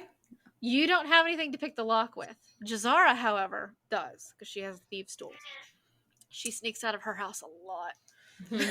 And she sneaks into some shit too. Hey, Jazz. What? You want to pick a lock? Ooh. Magic lock. I like picking locks. Ooh. I really like picking challenge. Locks. And so she's going to come over, and you're going to like tell her, like, because you can see the magic that's like swirling in this lock. Mm-hmm. And so you're going to be able to help her figure out how to unlock it without like setting off the magic bomb that is attached to it. So do you want to roll an Arcana check to help her out? If you do well enough, it'll give her a bonus. Sure. She does. 24. 24. All right. Yeah, Jazara does really well too. So the lock ticks, magic in it buzzes for a moment, but it calms down, and the lock like snaps, and Jazara's gonna open it. She doesn't see anything in it, but you know by what it says in the front, close it, and then try to do it again. So roll again for me. 15. 15, still high enough. So Jazari uses her tools. This takes her longer because she'll tell you, she's like, this is, the first one was an easy lock. This one is much more complicated, and she's having a hard time turning what almost feels like rusty gears in some way. But it takes her like a good solid actual minute of sitting there and fiddling with it. But with your help, she eventually clicks it and unlocks it. And if you want, you can open it. Oh, I really want to open this damn thing. And you I'm open gonna it. take a healthy step back. Fair enough. How far back do you stand? 5 feet. 5 feet. Okay. Out of the okay. immediate blast zone. Out of the immediate blast zone. That's fair. And I open so, it. I really want to open it, but I open it with the edge of my staff. Just okay, so you're gonna step. You can open it with mage hand and step really far back if you want. Like your mage hand has a range of 120 No, she's feet. too curious. I'm too curious. I'm going to use my staff. Okay, so you take your staff, and Jazara probably only takes like a couple steps back away from you. Like she's standing closer to you than probably Asha is, but she is standing not directly in front of it. So you take your staff and you go and you push it. We know how this goes. Oh yeah. And you push it. Yeah, this is probably a situation you guys have encountered before, in all honesty, just with varying different exploding things. And like you use your staff and you push it open, and inside are 2 potions of healing. Ooh. Yes. So I will tell you what that means. So you can drink a healing potion when you're injured, and it will heal you for, I believe, 1d4. Yes. Yeah, it's a potion of healing. It's 2d4 plus 2. So the next time one of you is injured, you can drink it, and it will heal, and you can roll, and you can get hit points back for it. So, good find. All right. And there's 2 of them, and Jazara's going to say, you guys should probably take that. She just immediately is just like shoving Valkyria towards it, like, here, you squishy girl. I know. And I'll keep this one safe for you too. My backup. Mm-hmm. My backup potion. And with that, you guys, like, you go and you hit towards the edge of this cavern, and you have a great deal of what you needed at this point, but you're still missing like some of the harder to find stuff. Of course we And as you step out of like this mushroom cave, you come into contact with what like you enter another like larger cavern, and it is gigantic fluorescent mushrooms from like floor to ceiling in giant towers, and it's beautiful to look at. Like they're glowing like these really bright blue, and it almost like they pulse, almost like they have a heartbeat on it. And there's like water on the ground, and like the ripples as it's, like stuff lands on it, like little bugs, little drips of water, like glowing pulses come out of the ripples, and it's gorgeous to look at. And you just kind of stand there for a moment and just take in. The Underdark is a very dark place, and there's a lot of like creepy things in it, but it is at times very beautiful. And you just kind of walk through this. You're looking for like some of the mushrooms and things that you have, and you do come across as you're walking around, and you walk for maybe like 30 minutes or so, like trying to look for things. Most of it is just gigantic and not helpful to you in any way. But as you're walking around, like in the stone, you do see what looks like a crudely carved like doorway, and so you can approach that and you can try and go through that if you would like. You gonna go through it? Yeah. Yes. All right. You guys approach the cavern doorway, and like kind of like looking around, and it's kind of like a cavernous area. I know the photo looks like it has a creature in it. There's no creature. But it is like there's water on the ground. There's some it's much shorter in here, probably only about 15 feet up to the ceiling, and it is way more enclosed, but you're starting to see like little like mushrooms. They're very small, too small for what you need. But you do notice like there's a couple of like bigger ones here and there, and still too small for what you need. But as you go into the cavern, like you can go look for like bigger ones and stuff like that. Gonna venture around and look for some stuff? Oh yeah. Oh yeah. Good. So you walk into this chamber here, and I'd like to sound that. you are at the beginning of this chamber right about there, And as you walk in, you see a tunnel that branches off to the left. Then there's a tunnel that goes upwards, and that's the larger tunnel. And then you see more tunnel space as you walk through. And there's another tunnel to the right. And then so it's a tunnel to the left that's closest to you, a tunnel to the right that's a little further away, and the tunnel that leads straight ahead. You can go together, you can go like separately. You don't have to go very far separately, but you can like go take a look around if you'd like. I'm gonna be the idiot and go towards the center because just cause. Asha, what would you like to do? I will take a short look down the left-hand tunnel, but not go very far. Just enough to make sure I don't hear anything. Okay, go ahead, and as you're walking down there, and Jazara's kind of gonna stand where she can see both of you, but Asha, go ahead and roll me a perception check, and Valkyria, go ahead and roll me a perception check as well. 21. 15. 15. And 21. Asha, as you're standing there, you notice carved into the stone, there is a door. Like it is a fully functioning looking door directly in front of you, and it is. Okay. And Valkyria, as you're looking around, you notice what you think might have been a door, but it not fully finished being carved out. Like you can see like where it would open, where it's not fully connected like to the wall, but it looks very crude. And you can try and open that if you'd like, but Ashley, you can also try and open your door if you'd like as well. Okay. I would like to try and open it. All right. And so Valkyria, it takes you like a minute. You have to like sit there and really pull on this door to try and get it to open. And I'm going to have you make me a strength check to try and open this stone door. 19.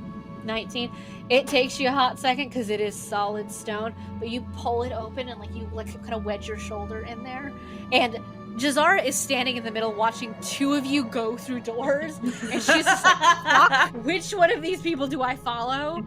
And neither of them are very competent, so and she is gonna turn and she's gonna go after Valkyria, because Valkyria, one, is the squishiest, but two, is having the most trouble getting her door open because it's solid stone.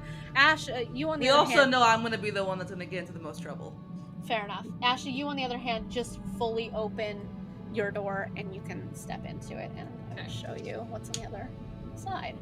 Ashley, you step into a room that has what looks like shelves, and you can investigate the shelves if you'd like. There are some crystals and things like that, and some mushrooms growing around here, but there's a bunch of what looks like bookshelves, not really full. You Your are shelves down over here, and Valkyria and Jazar are about to go through there. So you can investigate these shelves if you would like to see if there's anything on them, books, documents, things like that if you'd like. So do you want to do that? Oh, yeah. Okay. If you'd like to do that, you can make me an investigation check. Oh, I thought that was you were talking to her. Oh, nope, that's you. So someone's name must have been said, and then I went, oh. Okay, investigation. 12. 12. As you're starting to shuffle through these, there's not really a lot on the shelves, but as you open one of the drawers, there are some very old looking documents hanging out in here, and you can collect those if you'd like. Absolutely. And you start going through, and you find a couple of pieces of paper. As you open one of the drawers, you find a whole little sheaf of paper. Some of it's blank, some of it's not. You don't really look at it so much as you just start I'm gonna just take this with me.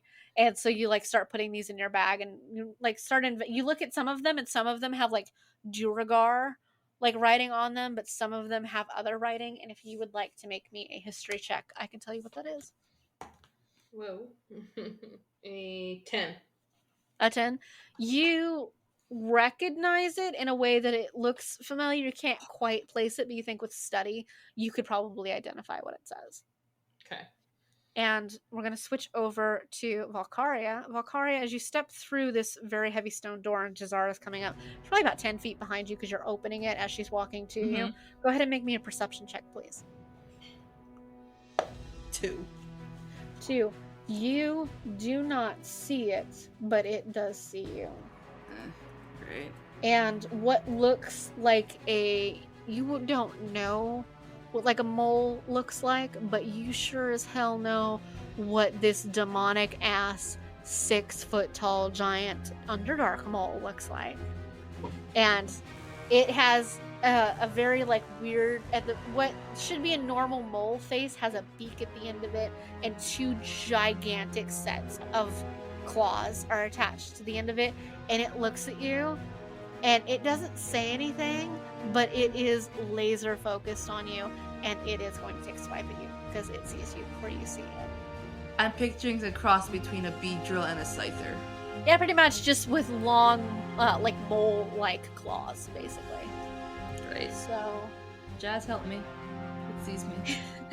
and so it's gonna go, and what it's gonna do is it's gonna take a swipe at you, and instead of trying to like attack you, it's gonna try and grab you instead.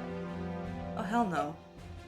And like which is hard for it to do because it has like mostly claws, but it hooks its claws into like the front of your shirt, and it pulls you forward 5 feet into the chamber. So it doesn't do damage, but it pulls you closer to it. And at this point, Jazara sees you, and it's just like, fuck. And she Get this thing off of me! She's gonna run in there, but at the same time, everybody roll initiative for me. This includes you, Asha. 10. Oh, shit. 12. Jazara got a 22, so she goes first. So she's gonna use most of her movement to like get into the chamber with you. Luckily, she doesn't have to like get up and close and personal with it, but she's gonna use her movement because she was probably right about there, and it'll take all of her movement to get into the actual room with you. But it doesn't matter because she's gonna take a shot at giant creepy mole creature. Jazz, please make it stop touching me. She does hit, so that's good. And she's not gonna cast Hunter's Mark yet, but she is going to fire her bow at it.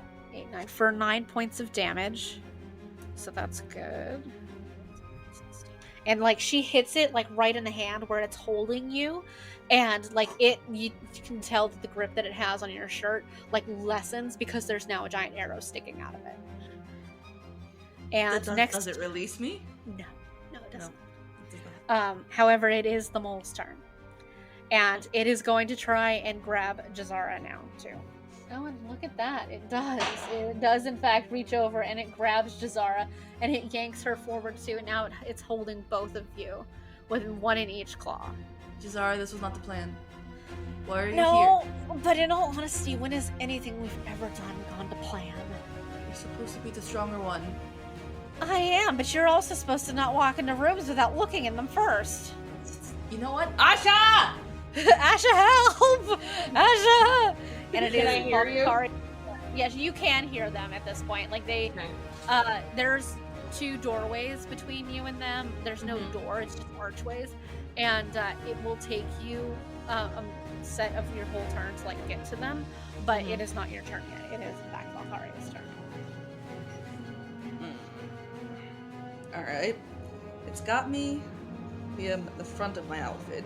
You can do an opposed strength check to try and get it to let go of you, or you can just straight up attack it. And I'm gonna do my favorite thing and try to bitch slap it because I'm just so close to it. The chill touch bitch slap. Yep. All right. Go ahead and roll me a d20 plus 5. 24! 24. All right. So you go and you take the chill touch hand and you just directly into its face, and it freezes and it rears back. And go ahead and roll me 1d8 of damage. This one. 5. And it roars back, and there's like ice covering like its beak and things like that. It still has a hold of both you and Jazara, and it is still standing, but you very clearly did damage to it. Asha, it's your turn. Okay. Do I need to roll to run or No, you can just you run into the room. You do see it, and the creature, and you could hear the screams of your friends. And it takes all of your movement to get there, but you are within range of the creature at that point. Okay. You see, in one hand, it's like it has Jazara, and in the other hand, it has Valkyria. And I am both shocked and not shocked seeing this Very scene much in front so. of me. Asha, stop gawking and help! Asha, Okay. how do we always end up in this position? Like, I feel like this happens all the time. Are we casting blame on me? Is that what we're doing here?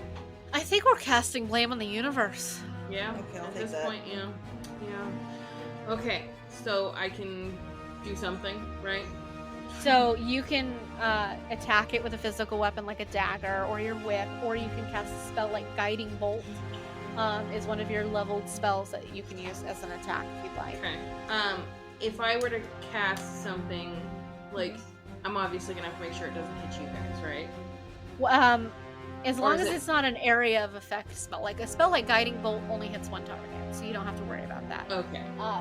Other spells, like for instance, one of the spells Valkyria can learn later is called Fireball, and that one is just like I set everything in this vicinity on fire. Doesn't matter who it is. But Guiding Bolt is. I should not learn that. Yeah. Okay. But it is one of the most powerful sorcerer spells, though, just FYI. But you can use a spell like Guiding Bolt and just directly attack the creature. Okay, let's try that. I'm gonna try Guiding Bolt. Okay. So go ahead and it has both arms. Like there, it can't really do a whole lot because it has like 2 people caught. So go ahead and roll your d20 for me and add 5. 21. 21, and that all of us that are in this chamber watch as Asha, she steps forward, and like the symbol of the Moonweaver that she wears around her neck just pulses with this blue light, and it glows, and it just starts to shine brighter and brighter and brighter. And she lifts her hand up, and you point your hand at this creature, and the light from your pendant wraps around your hand and shoots directly through the creature. Roll me 4d6. And Oh, that's Valkyria. a regular dice. I know, I'm like, what D6? Okay, sorry. And Valkyria and Jazara are both at this moment watching you channel the energy of the Moonweaver herself. Jess, do you see this? I mean, to be fair, we always did know she was pretty kick-ass. And now we get to watch it happen. 16. 16.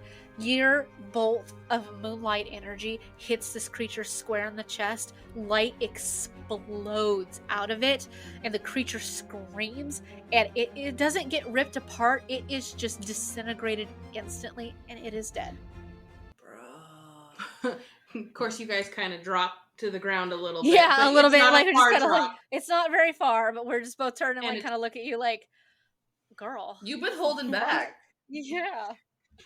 Shit, Lucky shot. Maybe you should. Lucky maybe shot, You should put you in alright. the front. Yeah. And now you can explore this chamber, and you do notice from where the mole creature would have come from, there is another chamber beyond that. Ooh. I want to go to the chamber beyond it. Gonna do some Alright. exploring. Yeah, I Yes. see a chest. There is a chest in there, and would you like to investigate the chest? If so, Yes, roll me an absolutely. investigation check. I always want to investigate. 22. 22? Natural 20. 19. Natural 20. All right. So you look at this chest, Valkyria, with a natural 20. You can instantly tell there's not magic on this one. This one is just, it seems to be like a normal style chest. And as you're looking at it, Asha, you can tell like the markings on it because you can read in like some of the, it's undercommon, like it's old undercommon, but it is undercommon, which is language all of us speak in the Underdark. Mhm. And you can see like it just seems kind of like a normal like label is on it, and if you guys want to open it, you can go ahead and open it because it's not locked. You can tell it's not Together? locked. Together. Together. And lift it open. It makes like this horrible like squeaking sound of hinges that just have not been opened in a Oh, really this long one's time. old. This one is really old, but Hope no one sitting heard that one. sitting in it is a stack of 3 books. And Oh, my favorite present. and if you'd like, you can open them and like or take a look at them and see what they say. Yes. Yeah. And as you pick them up, like you guys are looking at them, and it's a very old undercommon that's written on them. But actually, Asha, go ahead and make me a history check. And Valkyria, you can make one if you want to. 6. 14. 14. Asha, as you're looking at it and you're holding it, and it takes you a second because it's really old undercommon to like translate that into like much more modern speech. These are old enough that you think maybe they were from not long after the founding of when the Nameless City was here. Because this whole room that you're in isn't something that you've ever heard of. It's not something you've ever heard of being here. This whole area and chamber, it might have been from when people first came to the Underdark in escaping the Calamity, or in the maybe century or so afterwards. You understanding Guys, any of this? Because I think this is really old. I mean, how old? Really, really old. Like Post Calamity old. Immediately post, after. really? Shit. Yeah. So it's old as dirt. Okay. It's as old as the Nameless City, at least. Damn. Anything good? All right. And you look at the titles, and as you're looking at the titles, one of them looks like it looks like it's somebody's name on it. It looks like it's a personal journal of some sort. And it's all written in like the old like Undercommon language.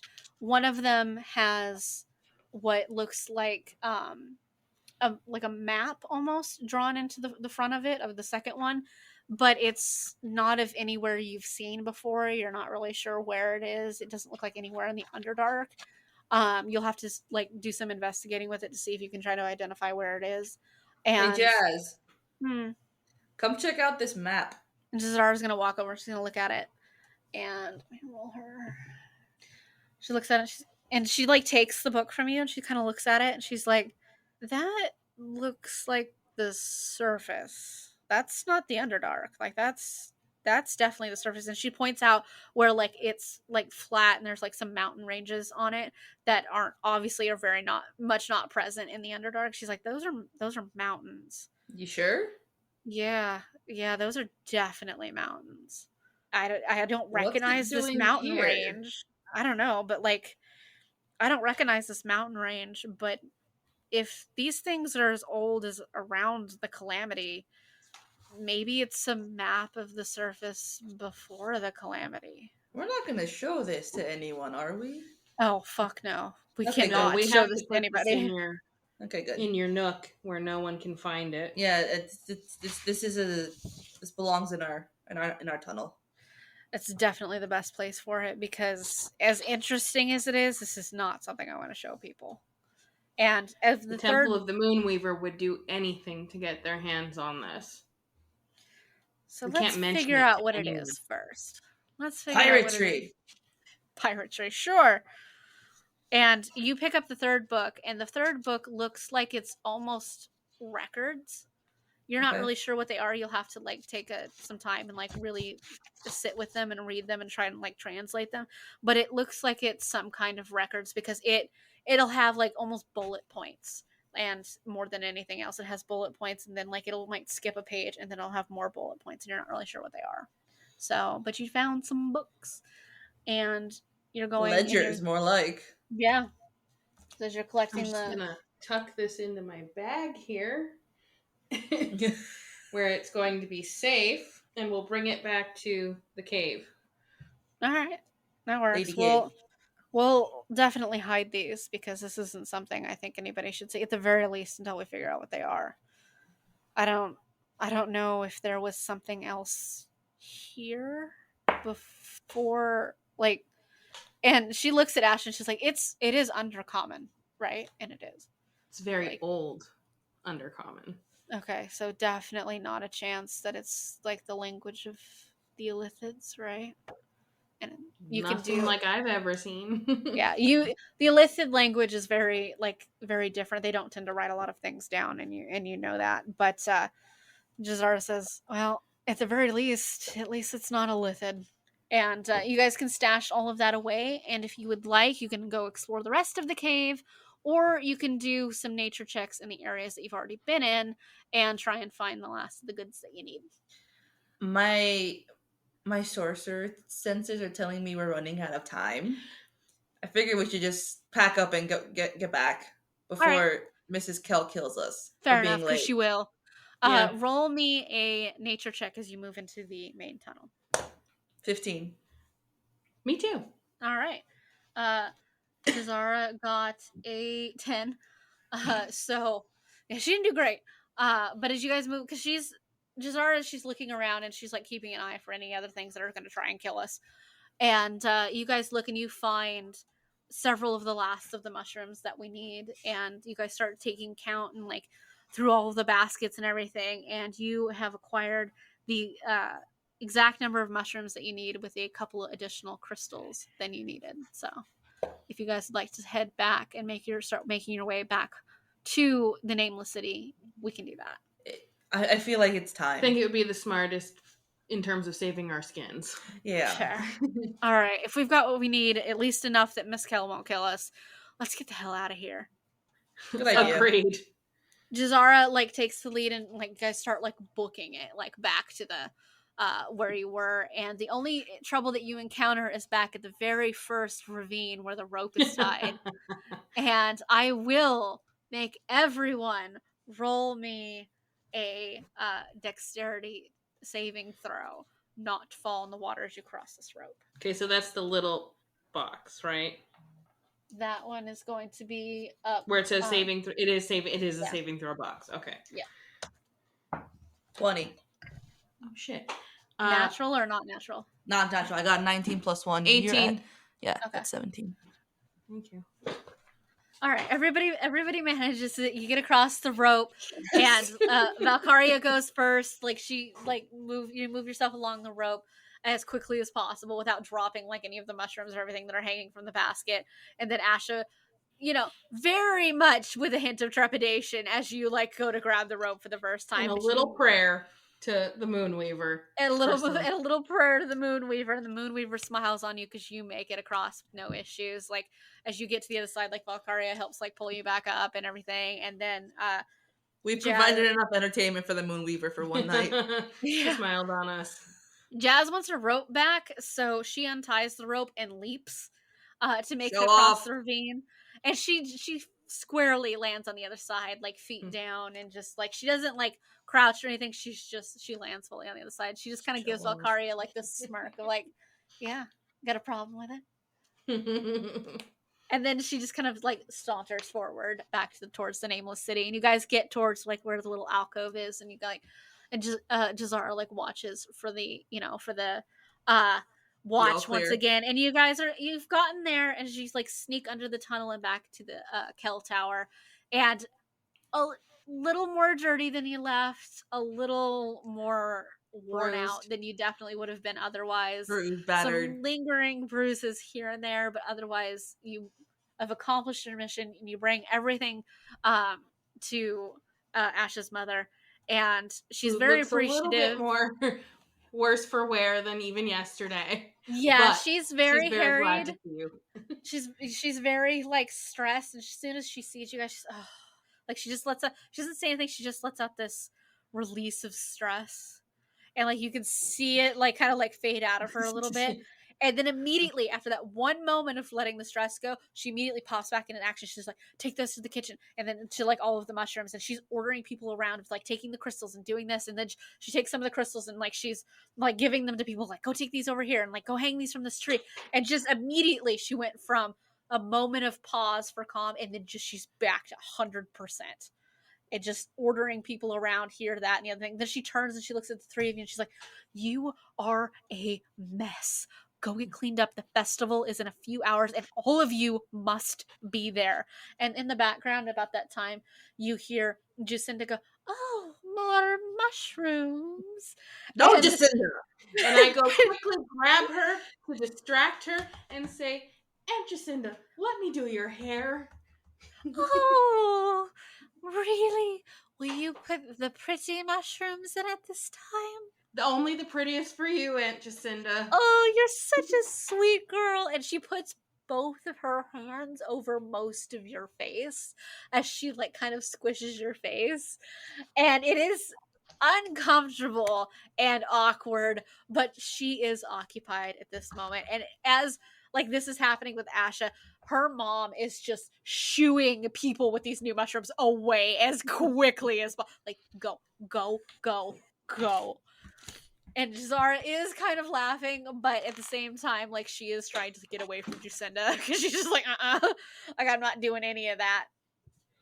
And as we get to our last little piece, And you guys go home, you get cleaned up, you get yourselves all put together, you come back for the Festival of the Blue Moon. People honestly have a great time. All of the things, all of the dishes needed to be made with the mushrooms that you guys got were made. And like there several of which are ceremonial in purpose. And they're all set out. The ceremonies go without a hitch. Valkyria, who has her own role in the ceremony as the heir, she has her own situation going. You perform your part of the ceremony, and like you read the little boring little script part that you have to read as part of the ceremony.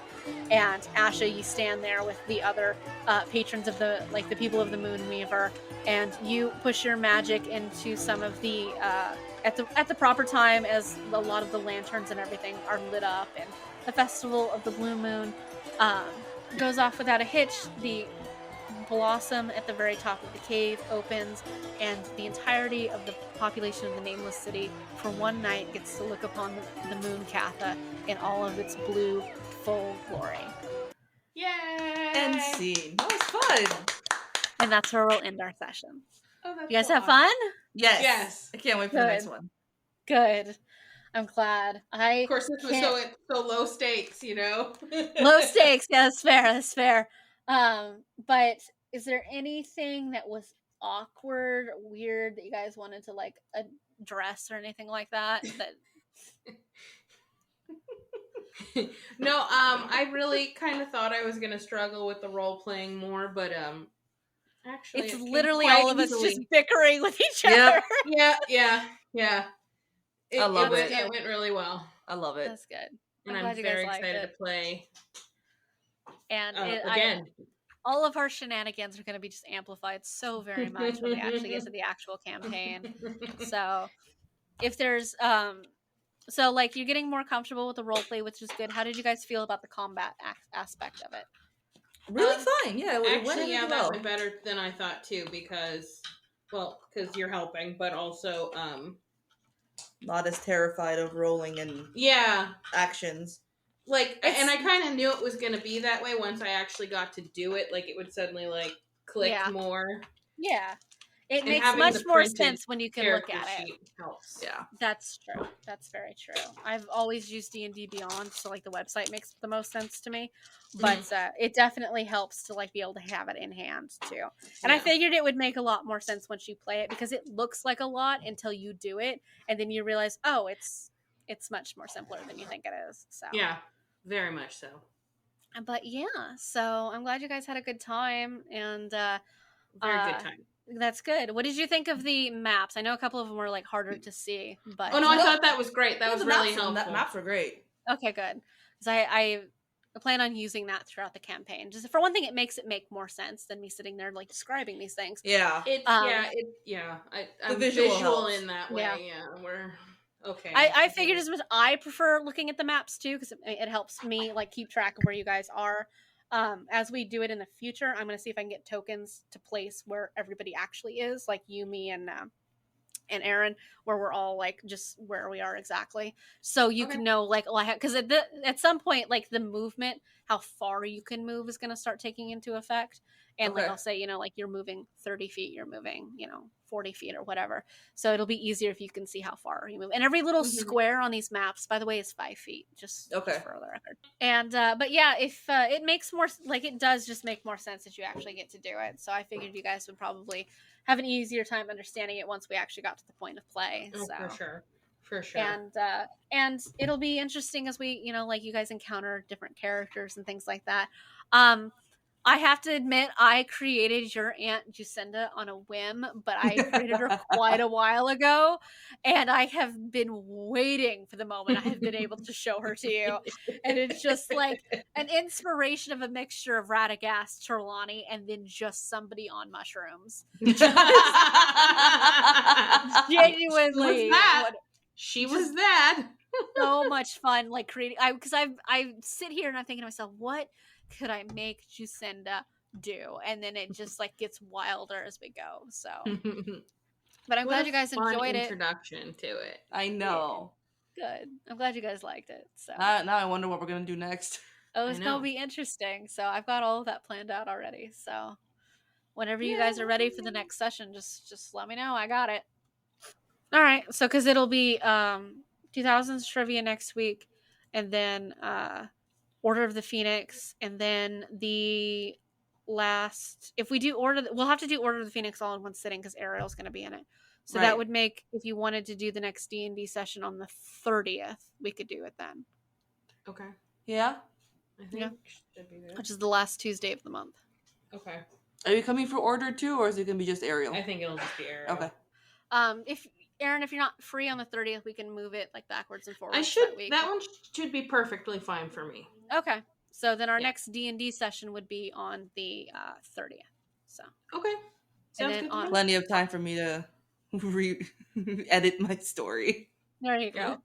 So we can I figured I won't read any of the like the stuff that I read at the beginning of the episode. Like I'm not going to read any of that in the future Right. or whatever. We're just gonna pick back up.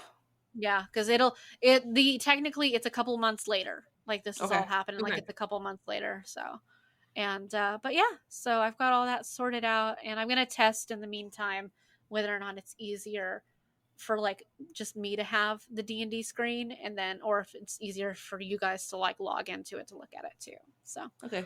we'll see how that goes. But the Okay. only thing that bothers me about that is like I can see you guys really well with Google Meets, but the one on the website is real small. It's only about like this big, so it's kind of annoying. Oh. So yeah, and I'm just like technically we could use Podcastle and like just leave the video camera on, but then at the same time I'm just like going like this and then like this, and so it's like easier just for to have it on one. So, but especially because I have Podcastle like minimized too, so Right. might just leave it like just like this, but you know, I can move everything around. So, Okay. but yeah, I'm glad you guys enjoyed it. And your very first D&D session, you can officially call yourself D&D players. I'm so Yay! excited. Such nerds. Such nerds. We've hit like the epitome of nerddom. So Yeah, we're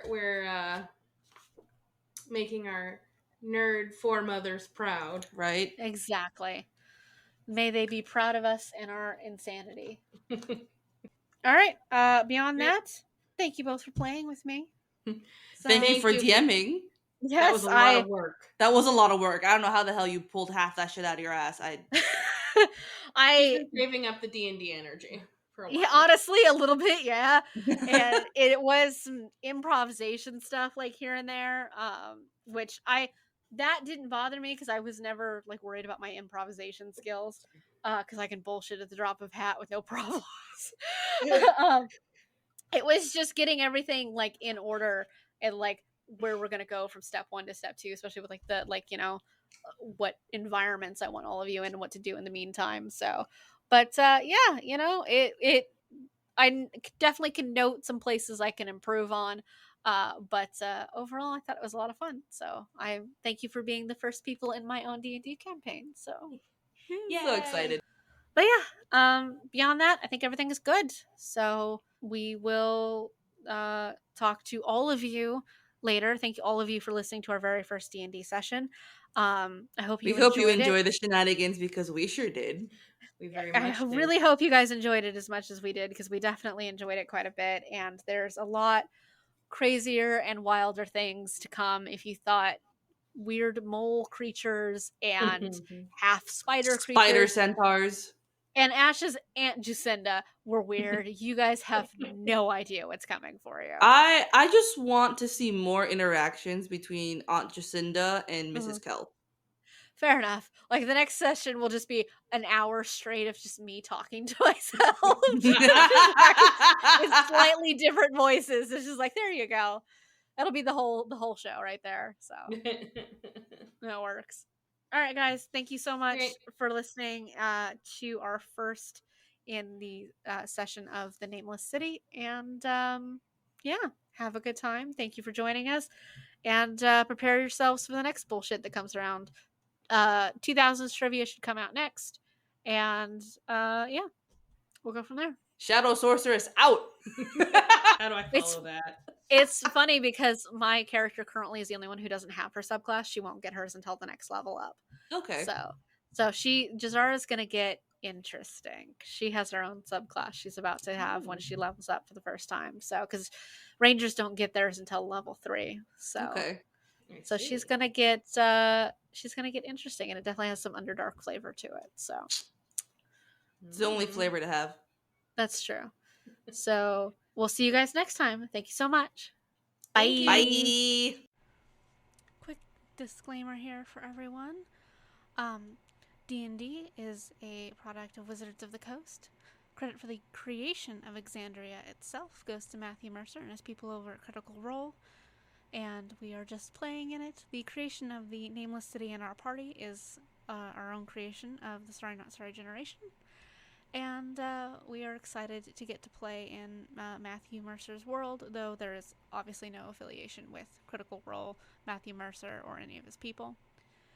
The music that you'll hear in this episode is from Tabletop Audio, with the exception of the ending song for the festival, which is my own creation over at A Serendipitous Setting over on YouTube and Instagram. Thank you, and see you guys next time.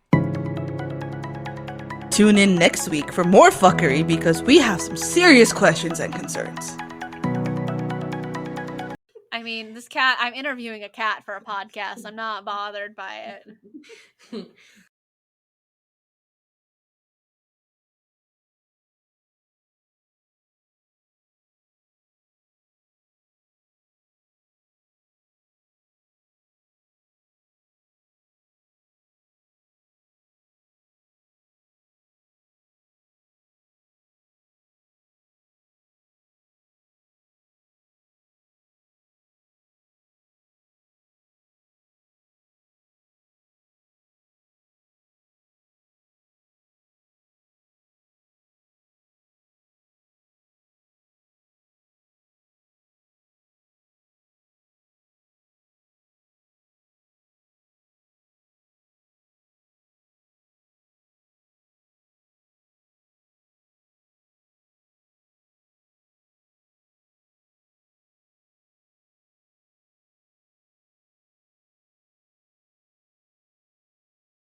document.